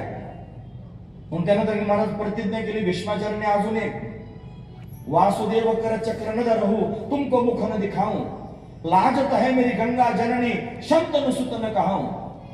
वासुदेवाला जर हातात चक्र घ्यायला लावलं नाही तर तुला तोंड दाखवणार नाही दुर्योधना, असं म्हणून भीष्माचार्यांनी प्रतिज्ञा केली, देवाला हातात शस्त्र घ्यायला लावीन. आणि भगवंतानं प्रतिज्ञा केली, मी शस्त्र हातात घेणार नाही. अशा अनेक प्रतिज्ञांचा त्यांनी डोंगरच आहे महाराज. भगवान भीष्माचार्यांना भेटायला निघाले. फक्त एकच बापानं दिलेला आशीर्वाद तेवढा शिल्लक होता. युद्ध विराम होऊन त्यांनी महाराज 51 दिवस झाले होते. शर म्हणजे बाण, सगळ्या अंगात बाण घुसले होते. एक काटा जर पायात घुसला तर केवढ्या वेदना देतो. एवढे बाण अंगात घुसल्यानंतर किती वेदना होत असतील तरी प्राण सोडत नव्हते, देवाची वाट पाहत होते.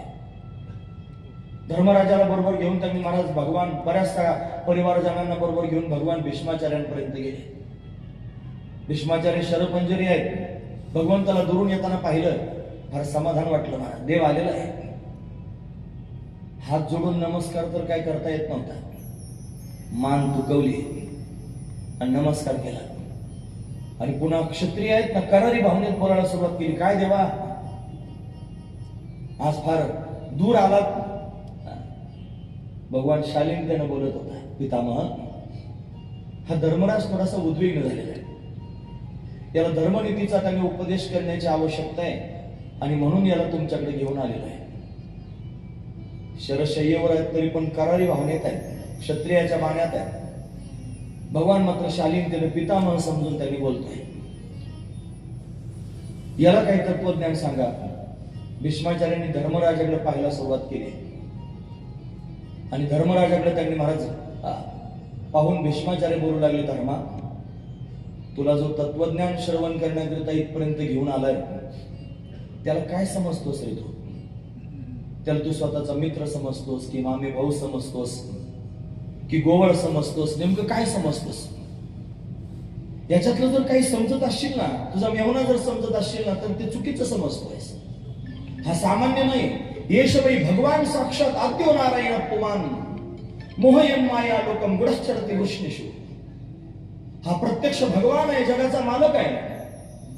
आणि हा सामान्य रूप धारण करून वृष्णी वंशामध्ये विचरण करतोय. लोकांना कळत नाही. तो स्वतःच म्हणतो गीतेमध्ये, अवजानंती मां मूढा मानुषीं तनुमाश्रिता. मूढ लोक मला ओळखत नाहीत, मी माणसाचं शरीर धारण करून आलो म्हणून. मी काय सामान्य नाही, जगाचा मालक आहे, अनंत कोटी ब्रह्मांडाचा नायक आहे भगवान. आणि असं जर समजत असेल तर चुकीचं समजतोय. येश वै भगवान साक्षात, प्रत्यक्ष भगवान आहे. तुला जर राज्यच करायचं असेल तर याचं स्मरण करता करता राज्य कर, तुझं राज्य कडेला जाईन, असं सांगून टाकलं महाराज भीष्माचार्यांनी. आणि पुन्हा सांगायला लागले, बघ ना, हा किती कृपाळू आहे, हा किती दयाळू आहे. यशासारखा दयाळू या जगामध्ये कोण आहे? मी एकांतात पडलो रे, माझ्या सगळ्या अंगामध्ये बाण घुसलेले आहेत, कोणी मला पाहण्याकरिता सुद्धा नाही. म्हणतात भीष्माचार्य जेव्हा शरपंजरी पडले ना तेव्हा दुर्योधन गेला होता आणि सोन्याच्या झारीत पाणी घेऊन गेला होता पाजण्याकरिता, पाणी प्या म्हणून. भीष्माचार्याने त्याला पाहून फटकारलं, महाराज तू चालता हो माझ्या डोळ्यासमोर येऊ नकोस, तुझ्यामुळेच हा रणसंहार झाला आणि हे महाभारतीय युद्ध झालं. त्याच्या हातचं पाणी पिले नाहीत महाराज, नकार दिला. असे भीष्माचार्य या ठिकाणी होते. नंतर कोणी पाहायला गेलं नाही. म्हणून धर्मराजाला सांगायला सुरुवात केली भीष्माचार्यांनी, बघ ना कोणाला माझी आठवण आली नाही पण हा मला विसरला नाही, फार महत्वाची गोष्ट आहे. तथाप्येकांत भक्तेषु पश्य भूप अनुकंपिता. अनुकंपा याच्या पोटातलं प्रेम बघ ना किती आहे. एकांतात पडलेल्या भक्ताकरिता हा व्याकुळ झाला. पश्य म्हणजे बघ, भूप म्हणजे राजा. हे राजा बघ ना, याच्या पोटात केवढी अनुकंपा भक्तांविषयी आहे. तुला जर असं वाटत असेल की हा तुला तत्वज्ञान सांगण्याकरिता आलेला आहे, चुकीचं समजतोयस. तुला जर तत्वज्ञान आणि धर्मनीती शिकवायचे असते तर यानं घरी शिकवले असते. हा तुला शिकवण्याकरिता आला नाही, हा तुझ्याकरिता इथं आला नाही. हा एकांतात पडलेल्या भक्ताला भेटण्याकरिता आलेला आहे, ही त्याची अनुकंपा आहे. असा हा दयाळू असणारा भगवान आहे. असं भगवंताविषयी भीष्माचार्य सांगू लागले महाराज धर्मराजाला. आणि आता भगवंताकडे पाहून बोलायला लागले, देवा तुमची अशी इच्छा आहे ना, मी याला धर्मनीतीचा उपदेश करावा, मी उपदेश करायला तयार आहे. पण माझी एक विनंती आहे. पण काय विनंती आहे? सदैव देवो भगवान प्रतीक्षताम कलेवरम यावदिदम हिनोम्यहम. हे भगवंता प्रतीक्षा करा, वाट बघा.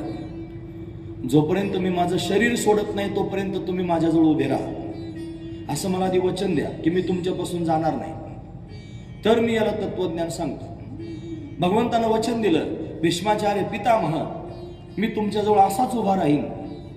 भगवंताचं वचन प्राप्त झाल्यानंतर भीष्माचार्याने जरा दिलासा आला की बस आपलं मरण आता मंगलमय होणार. म्हणून जरा करारी भावनेमध्ये बोलायला लागले, देवा मला काही प्रश्न विचारायचे तुम्हाला. म्हणे काय विचारायचं? हो मी कधी पाप केलंच नाही, मला पाप केलेलं आठवत नाही, हे मला भोगायला का आला असेल? भगवान हसले. ते म्हणे पितामह पाप केल्यानंतरच पाप भोगायला येतं असं नाही, पाप पाहिल्यानं सुद्धा पाप भोगायला येतं. माझ्या द्रौपदीला भर सभेमध्ये आणलं होतं, विवस्त्र करण्याचा प्रयत्न सर्वजण दुष्ट करत होते. ती तुमची विनवणी करत होती आणि तुम्ही खाली मान घालून बसला होता. तुमच्या डोळ्यासमोर त्यांनी पाप होत होतं आणि तुम्ही काहीच बोलत नव्हतात.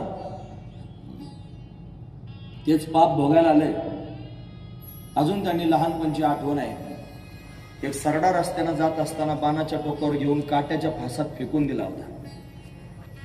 त्या सरड्याच्या अंगात काटे घुसले होते. त्याला जेवढ्या वेदना झाल्या त्या वेदना तुम्हाला सहन कराव्या लागतात. हे काय ऐकायचं, कशा करता ऐकायचं?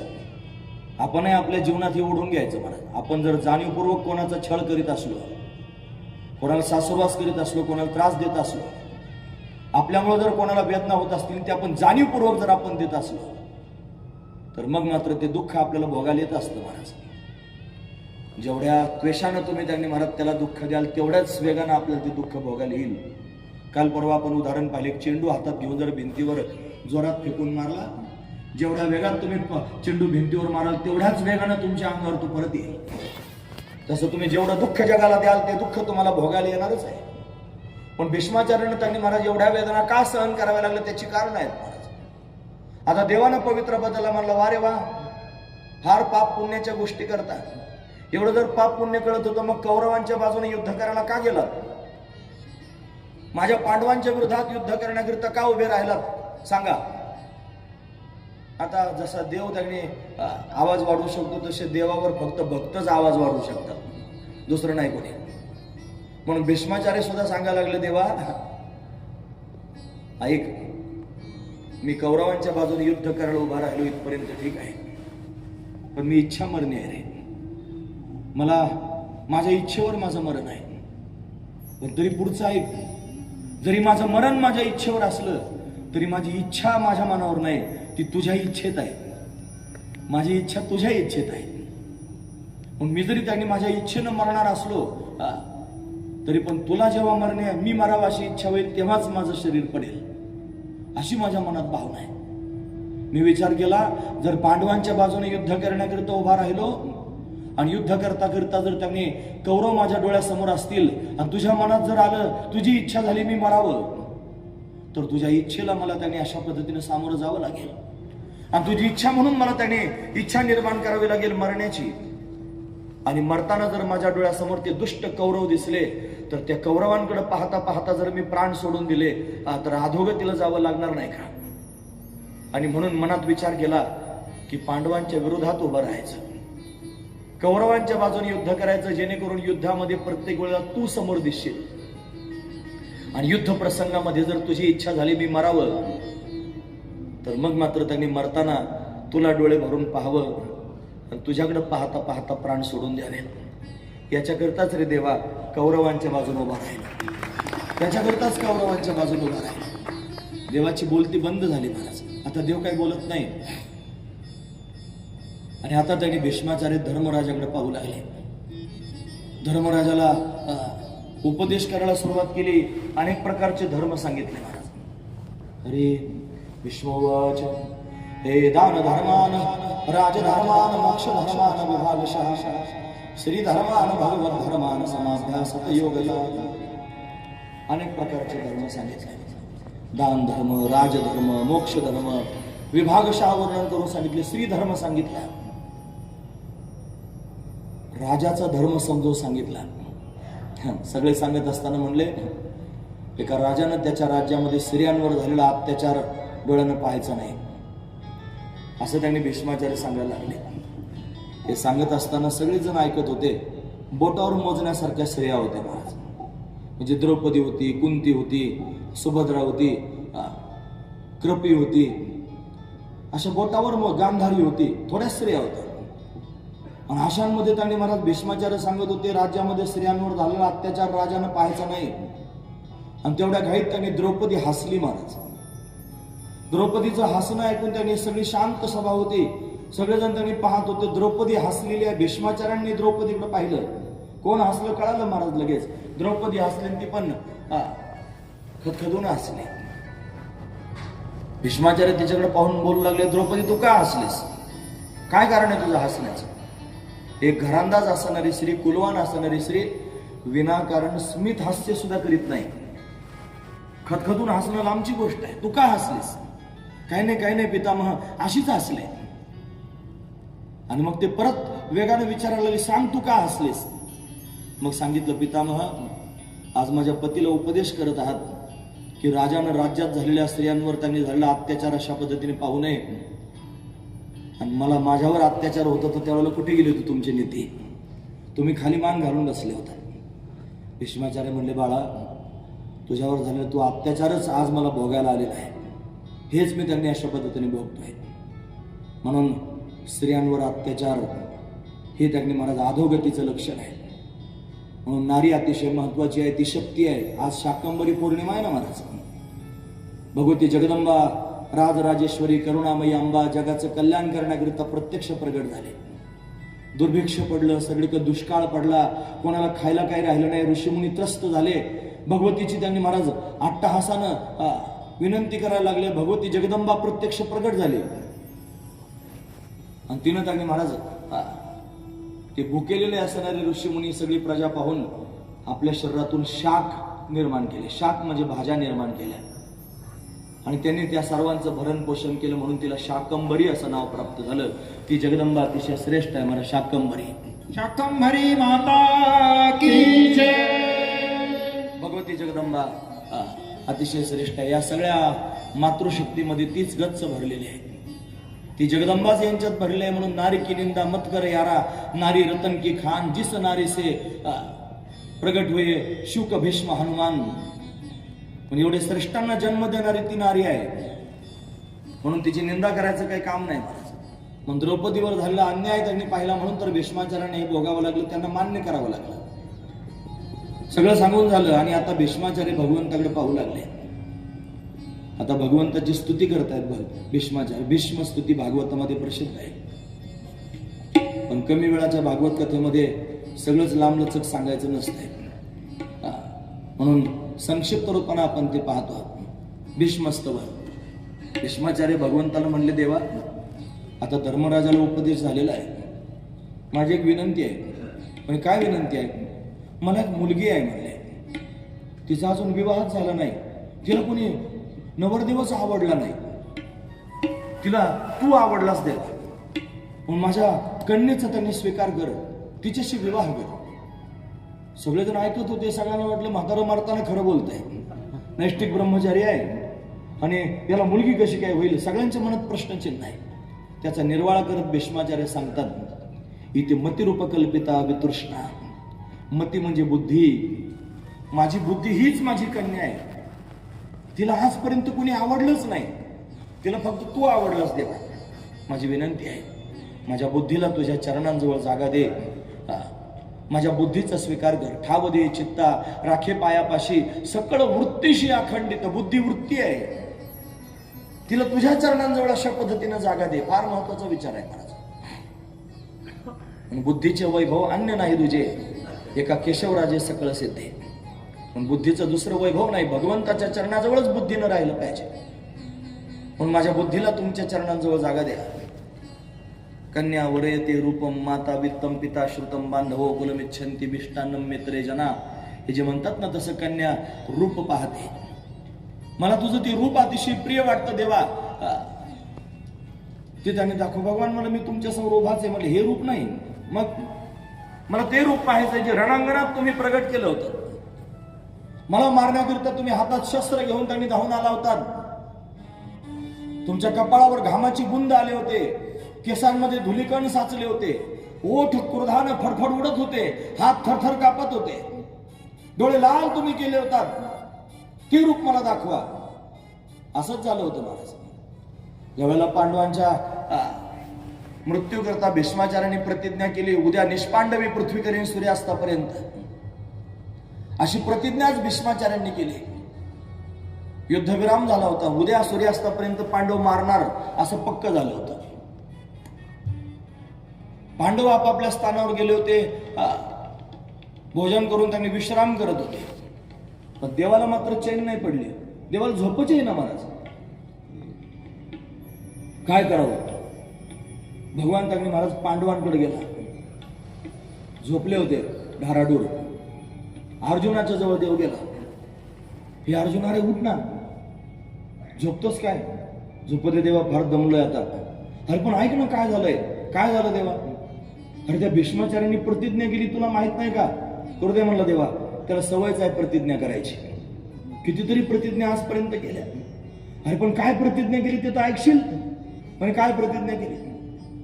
तुम्हाला पांडवांना उद्या सूर्यास्तापर्यंत मारून टाकण्याची प्रतिज्ञा केली. उद्या निष्पांडवी पृथ्वी करीन असं त्यांनी प्रतिज्ञा केलेली आहे. मग मात्र त्यांनी महाराज, अर्जुन थोडा जागा झाला आणि जागा होऊन त्यांनी महाराज डोळे चोळत भगवंताकडे पाहू लागला आणि थोडा शुद्धरी होऊन भगवंताकडे पाहून बोलू लागला, अर्जुन तुम्ही ऐकतात ना सगळे, लक्षपूर्वक ऐका मी काय सांगतो. अर्जुन त्यांनी भगवंताकडे पाहून म्हणला, देवा भीष्माचार्यांनी जर आम्हाला मारण्याची प्रतिज्ञा केली असेल, मग तू काय करू नाहीस? तू काय करू नाहीस? एवढाच एक शब्द पाहिजे. एकच शब्द त्यांनी महाराज फार झाला. भगवान म्हणजे झोप आता. तेवढा एक शब्द ऐकण्याकरताच देव त्यांनी महाराज विचारत होता. अर्जुन झोपला. आता देवाला चैन पडत नाही.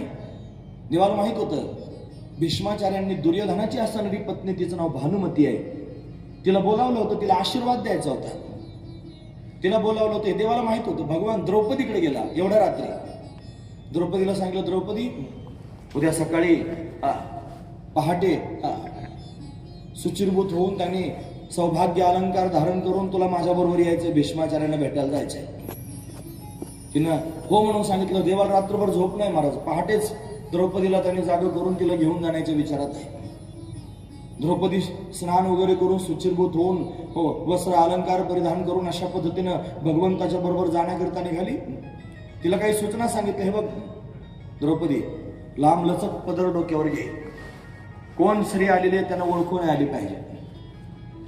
त्यांच्या समोर गेल्यानंतर बांगड्यांचा आवाज करत नमस्कार कर, म्हणजे त्यांना कोणीतरी सौभाग्यवती स्त्री आलेली आहे असं जाणवलं पाहिजे. आणि ते जोपर्यंत काही बोलत नाही तोपर्यंत एक शब्द सुद्धा बोलू नकोस, असे काही नियम सांगितले. आणि भगवान घेऊन गेला महाराज द्रौपदीला. भीष्माचार्यांच्या रावटीच्या जवळ गेले. भगवान त्यांनी बाहेरच थांबला. द्रौपदीच्या पायातले जोडे वाजत होते, चपला. भगवान म्हणले याचा आवाज जर झाला तर ते आधीच जागे होते. ते ध्यानस्थ बसले होते. भीष्माचार्य ध्यान करत होते आणि भगवंताचं ध्यान करत होते. आणि ध्यान करता करता त्यांनी महाराज भगवंताला सांगत होते मानस पूजा करून, भगवंता उद्या तुझ्या भक्तांना त्यांनी मारण्याची मी प्रतिज्ञा केलेली आहे आणि मी प्राणपणानं युद्ध करणार आहे. मी माझं कर्तव्य पूर्ण करणार आहे. तुझ्या भक्तांना कसं सांभाळायचं तुझं तू पाहून घे. मी मात्र युद्ध करणार आहे असं मनातली मनात भीष्माचार्य त्यांनी ध्यानात भगवंताला सांगतच होते. द्रौपदीच्या पायातले जोडे वाजू नयेत म्हणून काढून घेतले. देवानं स्वतःच्या बगलेत धरले. हे काय भागवतच नाही, पण तो प्रसंग म्हणून तुमच्या समोर मी सांगतो. पण अशा पद्धतीने बाहेर भगवान उभा राहिला. द्रौपदी आतमध्ये गेली. जाऊन तिने त्यांनी महाराज भीष्माचार्यांच्या समोर बांगड्यांचा आवाज करत नमस्कार केला. त्यांच्या लक्षात आलं कोणीतरी सुवासिनी आलेली आहे. तिला न पाहताच आशीर्वाद देऊन टाकला. अखंड सौभाग्यवती भव असा आशीर्वाद त्यांनी दिला. अखंड सौभाग्यवती भव. मग द्रौपदीने पदर थोडासा डोक्यावरचा बाजूला केला आणि भीष्माचार्यांकडे पाहायला लागली. पितामह, तुमची काल केलेली प्रतिज्ञा खरी समजू का आज दिलेला आशीर्वाद खरा समजू? काल प्रतिज्ञा केली माझ्या 5ही पतींना मारण्याची आणि आज मला आशीर्वाद दिला अखंड सौभाग्यवती भाऊ. नेमकं काय खरं समजायचं? भीष्माचार्य आश्चर्यचकित होऊन पाहायला लागले. द्रौपदी कशी काय आली? तिच्या प्रश्नाचं उत्तर दिलं नाही महाराज. तिच्या प्रश्नाचं उत्तर न देताच भीष्माचार्य तिला रागवून म्हणले, द्रौपदी, असं रात्री अपरात्री त्यांनी अंधारात कुलवान घरांदा स्त्रियांनी असं फिरायचं असतं का? कशी काय आलीस? ती म्हणली, रागवू नका, शांत व्हा. मी एकटी नाही आले, माझा सेवक माझ्या बरोबर आलाय. अरे म्हणे, सेवक आला? कुठून उभे राहिले आणि कुठे सेवक म्हणून बाहेर पाहण्याकरिता निघाले. बाहेर त्यांनी भगवान उभाच होता. त्याच्या हातात कंदील होता महाराज. रात्र होती ना, रात्र पण काळी होती. त्याने घोंगडी अंगावर घेतली होती, ती पण काळीच होती. तो स्वतः पण काळाच आहे. आता कसा अंधारात त्यांनी कळावं म्हणून ते कंदील त्याच्या हातातला घेतला आणि त्याच्याच हातातला कंदील घेऊन त्याच्या मुखारविंदावर धरला. आणि मग मात्र त्यांनी महाराज त्या प्रकाशात भगवंताच्या मुखाकडे पाहिलं आणि पाहिल्यानंतर भीष्माचार्य त्यांनी गहिवरले. भगवंताबरोबर नाही बोलले, ते द्रौपदी बरोबर बोलले. द्रौपदी, तुम्हाला विचारलंच ना, माझी कालची प्रतिज्ञा खरी समजायची की आजचा आशीर्वाद खरा समजायचा. मी आज दिलेला आशीर्वाद खरा होईल, माझी प्रतिज्ञा नाही खरी होईल. हा जर सांभाळीत असेल तर तुझ्या पतींना कोणीच मारू शकणार नाही. माझ्यासारखे हजारो भीष्माचार्य आले तरी सुद्धा तुझ्या पतींना कोणी मारू शकत नाही, कारण हा त्यांना सांभाळणार आहे. आता भगवंताकडे पाहून बोलू लागले, वा देवा, तुमची लीला अपरंपार आहे. तुम्ही त्यांनी विशेष आहात. तुम्हीच तुमच्या भक्तांना सांभाळण्याकरिता विशेष असं लीला करू शकता. असं ज्या वेळेला त्यांनी महाराज भीष्माचार्य बोलू लागले, आता सांगितलं मी माझं काम करणार आहे, तू तुझं काम कर देवा. सूर्योदय झाला, युद्धाला सुरुवात झाली. भयंकर घनघोर असणार युद्ध त्यांनी व्हायला लागलं. बाणांचा वर्षाव त्यांनी महाराज होऊ लागला. भीष्माचार्य त्यांनी महाराज हातात धनुष्य घेऊन त्यांनी युद्ध करण्याकरिता उपस्थित आहेत. अर्जुन त्यांच्या समोर आहे. बाणामागून बाण त्यांनी सोडले जात आहेत. अर्जुनाच्या बाणांचा भीष्माचार्यांवर काहीच प्रभाव पडत नाही. भीष्माचार्य मात्र त्यांनी बाणांचा वर्षाव करत आहेत. त्या बाणानं त्यांनी महाराज अर्जुनाच्या मस्तकावरचा मुकुट उडून गेलेला आहे. भगवान पाहतो आहे. भीष्माचार्य कोपलेले आहेत, भयंकर क्रोधायमान झालेले आहेत. एक बाण अर्जुनाच्या दंडाला स्पर्श करून गेला. अर्जुन रक्तभंबाळ झालेला आहे. रक्तस्राव होऊ लागला. अनेक बाण त्यांनी महाराज अर्जुनाला लागू लागले. अर्जुन मूर्छित पडू लागला.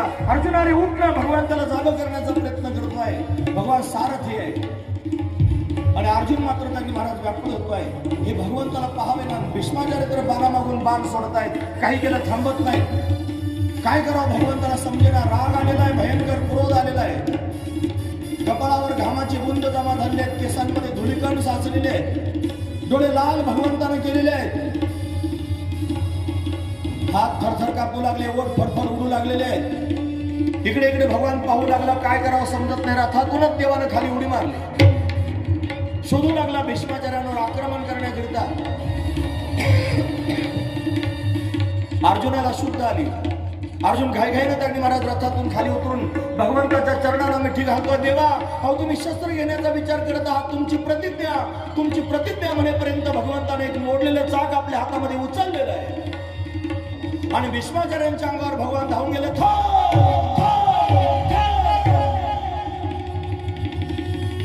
भीष्माचार्यांनी भगवंताला एवढ्या रागानं आपल्या अंगावर धावून आलेलं पाहिलेलं आहे. मारण्याकरिता भगवान उद्योग झाला.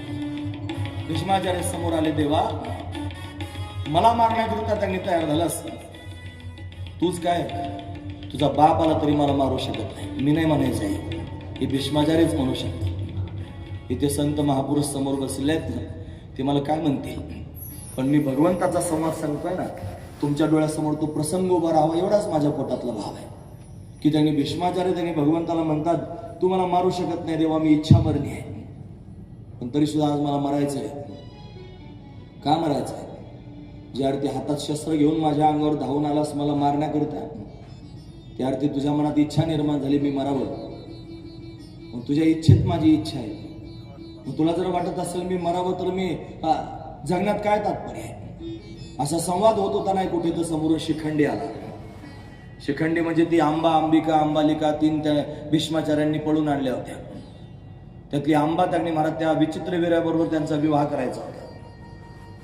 त्यातली आंबा म्हणली, तुम्ही मला पळून आणलेले आहेत, माझ्याशी विवाह करा. भीष्माचार्य म्हणले, मी ब्रह्मचारी, मग पळून कशाला आणलं? बदला घेईन म्हणून त्यांनी ती आंबा निघून गेली आणि त्या आंबेनं स्वतःचं शरीर त्यांनी परिवर्तित करून युद्ध करण्याकरिता समोर आली. स्त्रियांवर शस्त्र चालवायचं नाही म्हणून भीष्माचार्य थांबले आणि पांडव पक्षाकडून बाणांचा वर्षाव झाला. भीष्माचार्य शरपंजरी पडले. भगवंताचं ते रूप त्यांनी भीष्माचार्यांनी पाहिलं होतं आणि म्हणून भगवंताच्या समोर विनंती करायला लागले, देवा, मला ते रूप दाखव जे रणांगणात तू प्रगट केलं होतंस. आणि म्हणून त्यांनी महाराज भगवंतानं पाहता पाहता भीष्माचार्यांच्या समोर ते रूप प्रत्यक्ष प्रगट केलं. भीष्माचार्य भगवंताकडे पाहू लागले.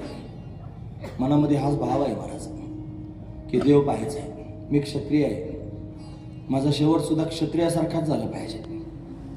मग भगवंताकडे पाहता पाहता मृत्यू प्राप्त व्हावा असं मनोदय तर मनात होताच.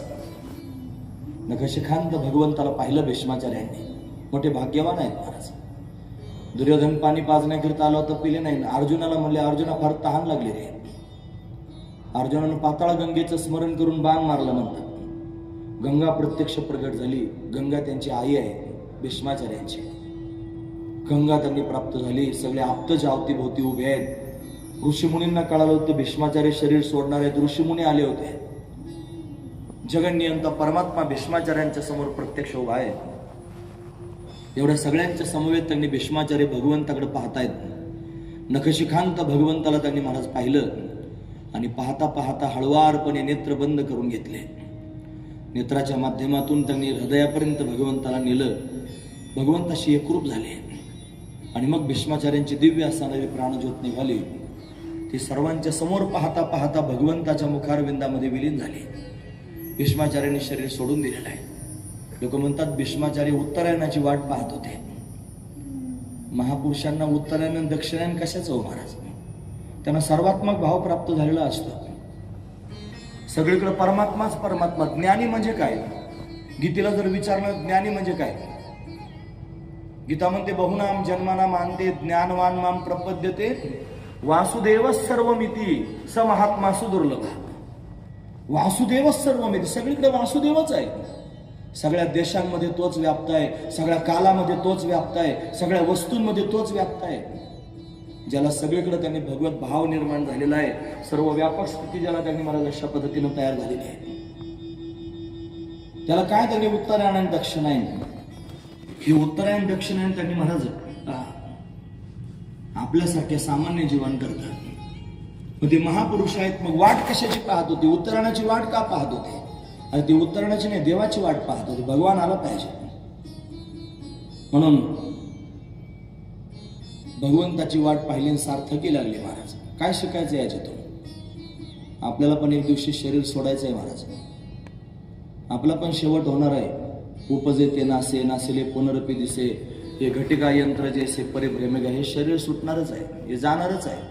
वासांसी जीर्णान यथा विहाय जैसे जीर्ण वस्त्र सांडीजे नूतन विडेजे तैसे देहांतरा ते धरेजे चैतन्य नाथू. म्हणून त्यांनी महाराज शरीर पडणारच आहे, पण ते शरीर पडताना काय स्थिती असली पाहिजे, कशी अवस्था असली पाहिजे, काय भूमिका असली पाहिजे, याचा विचार जर करत असाल तर भीष्माचार्यांसारखी अवस्था असली पाहिजे. म्हणजे शरपंजरी पडलं पाहिजे असं नाही. भीष्माचार्यांच्या मनाची स्थिती भगवंताला पाहण्याची उत्कंठा निर्माण झाली होती. देव पाहायचा होता आणि म्हणून तर त्यांनी महाराज देवाची वाट पाहत होते, भगवंताची वाट पाहतात म्हणून तर भगवान आला. आपल्याकरता पण भगवान येईल महाराज, पण कधी येईल? ज्या वेळेला आपण भगवंताची वाट पाहू. असं ऐकत असताना कधीतरी आपल्या मनाला प्रश्न विचारला पाहिजे की आपण भगवंताची किती वेळा वाट पाहिली. आणि भागवताच्या या प्रांगणात आपण बसलेलो आहोत, खोटं बोलायचं नाही. जर खरंच कन्हैयाची वाट पाहिली असेल, मुरलीधर भेटावा असं वाटलं असेल तर कोणत्या दिवशी वाट पाहिली होती, किती वेळ वाट पाहिली होती, किती वाजल्यापासून किती वाजेपर्यंत वाट पाहत होतो आपण. देव आला पाहिजे, देव भेटला पाहिजे. कुठे पूर्वेकडे तोंड करून बसलो होतो की पश्चिमेकडे? देव कुठून येणार असं वाटत होतं? वरून खाली उतरणार होता की जमिनीतून प्रगट होणार होता? काय विचार आपल्या मनात होता? अरे जर देवाची वाटच नाही पाहिली तर येईल कसा? हा महत्वाचा विचार आहे. पण वाट पाहिली पाहिजे. भीष्माचार्य पराकाष्ठा करून वाट पाहत होते, देव येणार आहे. छातीला हात लावता येत नव्हता पण छाती ठोकपणे सांगत होते, देव येणार आहे मला भेटण्याकरता. म्हणून तर भगवान आला. याच्यातून काय शिकायचं? हे शिकायचं महाराज की आपल्या मनामध्ये आजच खुणगाट बांधून ठेवा की तो परमात्मा त्यांनी मला भेटायला येणार आहे. त्याला आतापासून विनंती करत राहा, इतना तो करना स्वामी जब प्राण तन से निकले, पितांबरी कसी हो छबी मन में ये बसी हो. अशी अवस्था माझ्या चित्ताची त्यांनी असावी. तू माझ्या डोळ्यासमोर त्यांनी यावास. यमुनेचा तट असावा, माझा सावळा माझ्या बरोबर असावा.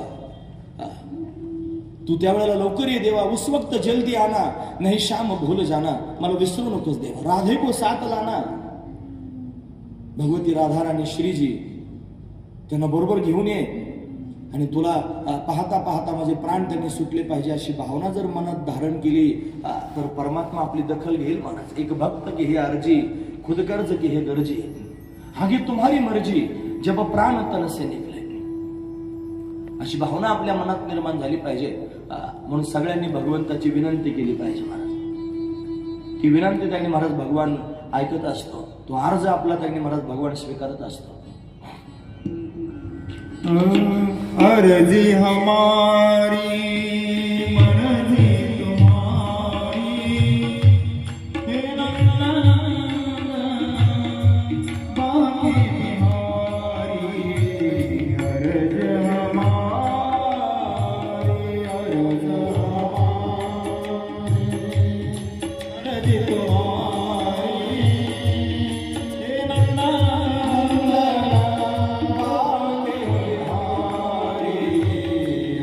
हमारी,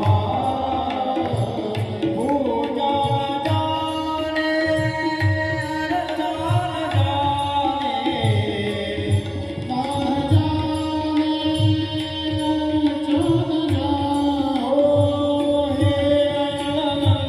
जाने, अर्ज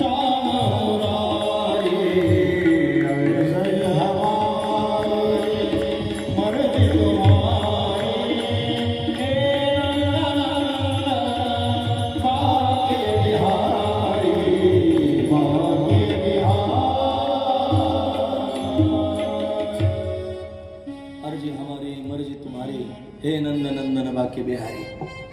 म्हणून भगवंताला त्यांनी महाराज आळवत राहावं. तो आपल्याला भेटावा याच्याकरता रात्रंदिवस अशा पद्धतीने अट्टहास करत राहावा, अखंड त्याचं चिंतन करत राहावं. आपल्या मंचरच्या कथेमध्ये विशेष भाव म्हणजे इथे कृष्ण भावनामृत संघाची त्यांनी सेवक मंडळी उपस्थित आहेत. माझा असा अनुभव आहे, ते कुठेही आणि कोणाची पण कथा ऐकण्याकरिता जात नाही. त्यांना पण त्यांचे काही दंडक आहेत, ठरलेले नियम आहेत. तरी सुद्धा इथं कथा ऐकण्याकरिता येत आहेत आणि फार श्रद्धेनं आपल्या सगळ्यांमध्ये त्यांनी मला ते सहभागी होत आहेत. काल समोर बसले होते पण आज का नाही बसले, माझं काय चुकलं मला कळालं नाही. म्हणून आज ते समोर त्यांनी खुर्चीत बसलेले दिसत आहेत, पण इकडे समोर त्यांनी बसायला आले नाही. काल माझ्या समोर सगळेजण बसले होते, आज मात्र ते मागे बसले. कदाचित माझं काही चुकलं असेल तर क्षमा असावी, पण तुम्ही समोर येऊन त्यांनी बसावं, म्हणजे त्यांनी मला पण समाधान वाटेल. आपल्या कथेला भेट देण्याकरिता आज श्री रतिराज दास प्रभूजी या ठिकाणी उपस्थित आहेत. इस्कॉनचे त्यांनी ब्रह्मचारी साधक आहेत आणि ते सुद्धा त्यांनी समोर विराजमान आहेत. भगवंताची मंगलमय कथा त्यांनी श्रवण करत आहेत. तो ज्याच्या त्याच्या बुद्धीनुसार, ज्याच्या त्याच्या कुवतीनुसार भगवंताची गुणांवर त्यांनी गात असतो, म्हणत बोलत असतो. आम्ही एकदा असं कीर्तन केलं आणि पुण्यामध्ये कोणी इस्कॉन संस्थेचे श्रेष्ठ त्यांनी कृष्ण नामदास महाराज असं त्यांचं नाव होतं आणि ते कीर्तन ऐकण्याकरिता समोर येऊन बसले. आणि बसल्यानंतर त्यांनी कीर्तन झालं, तर ते वयोवृद्ध होते आणि त्यांना मी नमस्कार केला. आणि मग कीर्तन झाल्यानंतर त्यांनी म्हणलं, महाराज कीर्तन त्यांनी सांगितलं काल्याचं, जर काही चुकलं असेल तर क्षमा करा. ते म्हणले, अशा चुका परत परत करीत जा. असं म्हणल्यानंतर मला आश्चर्य वाटलं. म्हणलं काय चुकलं असेल आता, अशा चुका परत परत करीत जा. मग त्यांनी सांगितलं, तुम्ही कृष्णलीला सांगितल्या, पण अनेक युगांमध्ये अनेक कल्पांमध्ये वेगवेगळ्या कृष्णानं लीला केल्या आणि त्या सगळ्या लीला तुम्ही एकत्र करून सांगितल्या. एकाच वेळेला सगळ्या वेगवेगळ्या एकत्र करून सांगितल्या. मग त्यांनी उदाहरण मला सांगितलं. म्हणे एका कल्पामध्ये नरसिंह भगवान प्रगट झाले, हिरण्यकश्यपाबरोबर युद्ध करायला लागले. भगवंतानं हिरण्यकश्यपूला त्यांनी महाराज मारलेला आहे, त्याचा उद्धार झालेला आहे. प्रल्हादजी महाराज हातामध्ये तलवार घेऊन देवाच्या अंगावर धावून गेले मारण्याकरिता. माझ्या बापाला मारतोस. एका युगामध्ये त्यांनी असं चरित्र झालं की हिरण्यकश्यपू मारला आणि भगवान प्रल्हादजी महाराज भगवंताच्या चरणावर साष्टांग प्रणिपात करतायत. असा प्रसंग 2 कल्पांमध्ये वेगवेगळ्या लीला झाल्या आणि त्या जर एकत्र करून सांगितलं तर त्याची भेसळ होते. म्हणून तुम्ही हे कृष्ण चरित्र सांगितलं, पण सगळे एकत्र करून सांगितलं. जरी ते चुकलं असलं तरी पण ऐकायला फार गोड लागलं. म्हणले अशा चुका परत परत करीत जा. तसं त्यांनी हे आमच्या सांगण्यामधून त्यांनी सगळ्या गोष्टी एकत्र करून जरी सांगितल्या जात असतील तर आमचा भाव फक्त एवढाच आहे की ऐकणाऱ्या लोकांच्या मनामध्ये श्यामसुंदराविषयीचं प्रेम प्रगट व्हावं, श्यामसुंदराची भक्ती प्रगट व्हावी, त्याच्याकडे सगळ्यांनी आकृष्ट व्हावं. काय फल आहे कथेचं, कशाकरिता कथा ऐकायची, कशाला कथा सांगायची. या कथेचं फल हेच आहे की सगळ्यांच्या मनात भगवंताविषयीचं प्रेम प्राप्त व्हावं आणि त्या प्रेमानं चक्रपाणी वश होतो. मला तो तुमचे गुण पाहत नाही, तो तुमचे दोष पाहत नाही. तुकोबराय म्हणतात, गुणदोष नाही पाहत कीर्तनी, प्रेमे चक्रपाणी वश होते. गुणदोष पाहणारे तर आपण आहोत. मला आपण गुणाकडे पाहतो, दोषांकडे पाहतो. पण परमात्मा मात्र कोणाचे गुणदोष पाहत नाही, फक्त प्रेम पाहतो. आपलं प्रेम जर त्यांनी उत्कट असेल तर भगवान वश होतो ना आपलाच होतो. म्हणून त्यांनी महाराज भगवान आपलासा करण्याकरिता हा दिव्य असणारा मार्ग आहे. म्हणून आपण सगळ्यांनी रात्रंदिवस भगवंताचं चिंतन केलं पाहिजे. या इस्कॉनच्या साधकांविषयी मी का सांगत होतो, त्यांच्या गळ्यामध्ये गोमुखी कायमस्वरूपी अडकवलेली असते आणि हरे कृष्ण कृष्ण कृष्ण हरे हरे, हरे राम राम राम हरे हरे अखंड चिंतन करत राहतात. आदर्श घेण्यासारखा आहे, गरज आहे. कोण काय म्हणतं, कशा पद्धतीने म्हणतं, कोण आपल्याकडे काय दृष्टीने पाहत असेल, हा सगळा विचार बाजूला ठेवलेला आहे. फक्त कृष्ण माझ्याकडे कशा दृष्टीने पाहतो एवढाच एक विचार म्हणत आहे. पण कृष्णानं माझ्याकडे पाहावं त्यानंच फक्त माझी समीक्षा करावी. जे कोणाची पण समीक्षा करतं, चांगली वाईट कशी पण करतं, मग जग काय समीक्षा करतं याच्याशी काय घेणं देणं नाही. माझा देव माझ्याकडे पाहून काय म्हणतो हे जास्त महत्वाचं आहे. असं रात्रंदिवस ज्यानं चिंतन केलं त्याला परमात्मा त्यांनी अंतकाल समयाला भेटायला जातोच. मला त्याला जावं लागतं.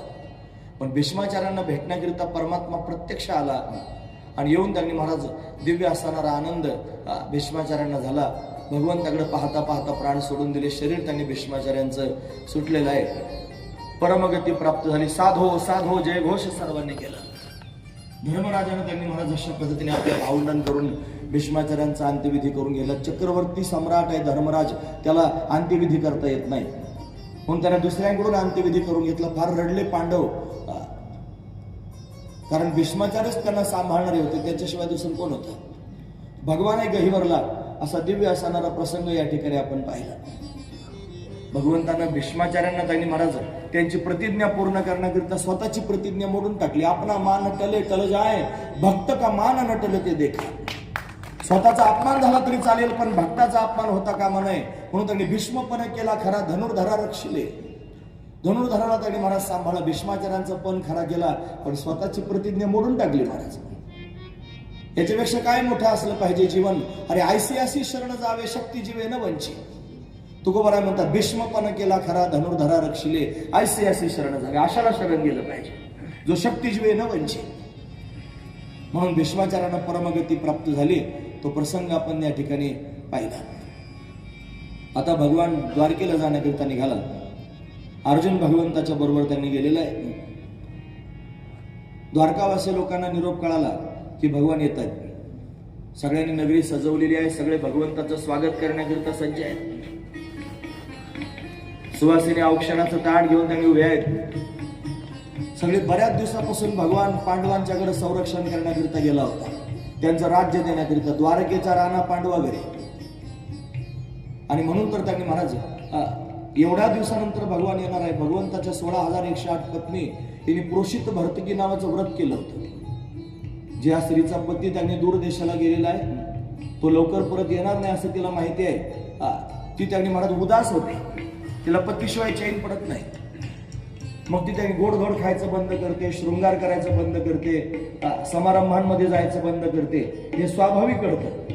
एक प्रकारचं व्रतच आहे, त्याला प्रोषित भर्तकीय व्रत असं म्हणतात. पण भगवंताच्या सगळ्या पत्नी व्रतस्थ होत्या. देव आल्यानंतर ते व्रत आता सोडायचंय.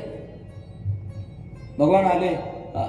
भगवंताचं स्वागत सर्वजण त्यांनी. स्वागतम कृष्ण शरणागतम कृष्ण.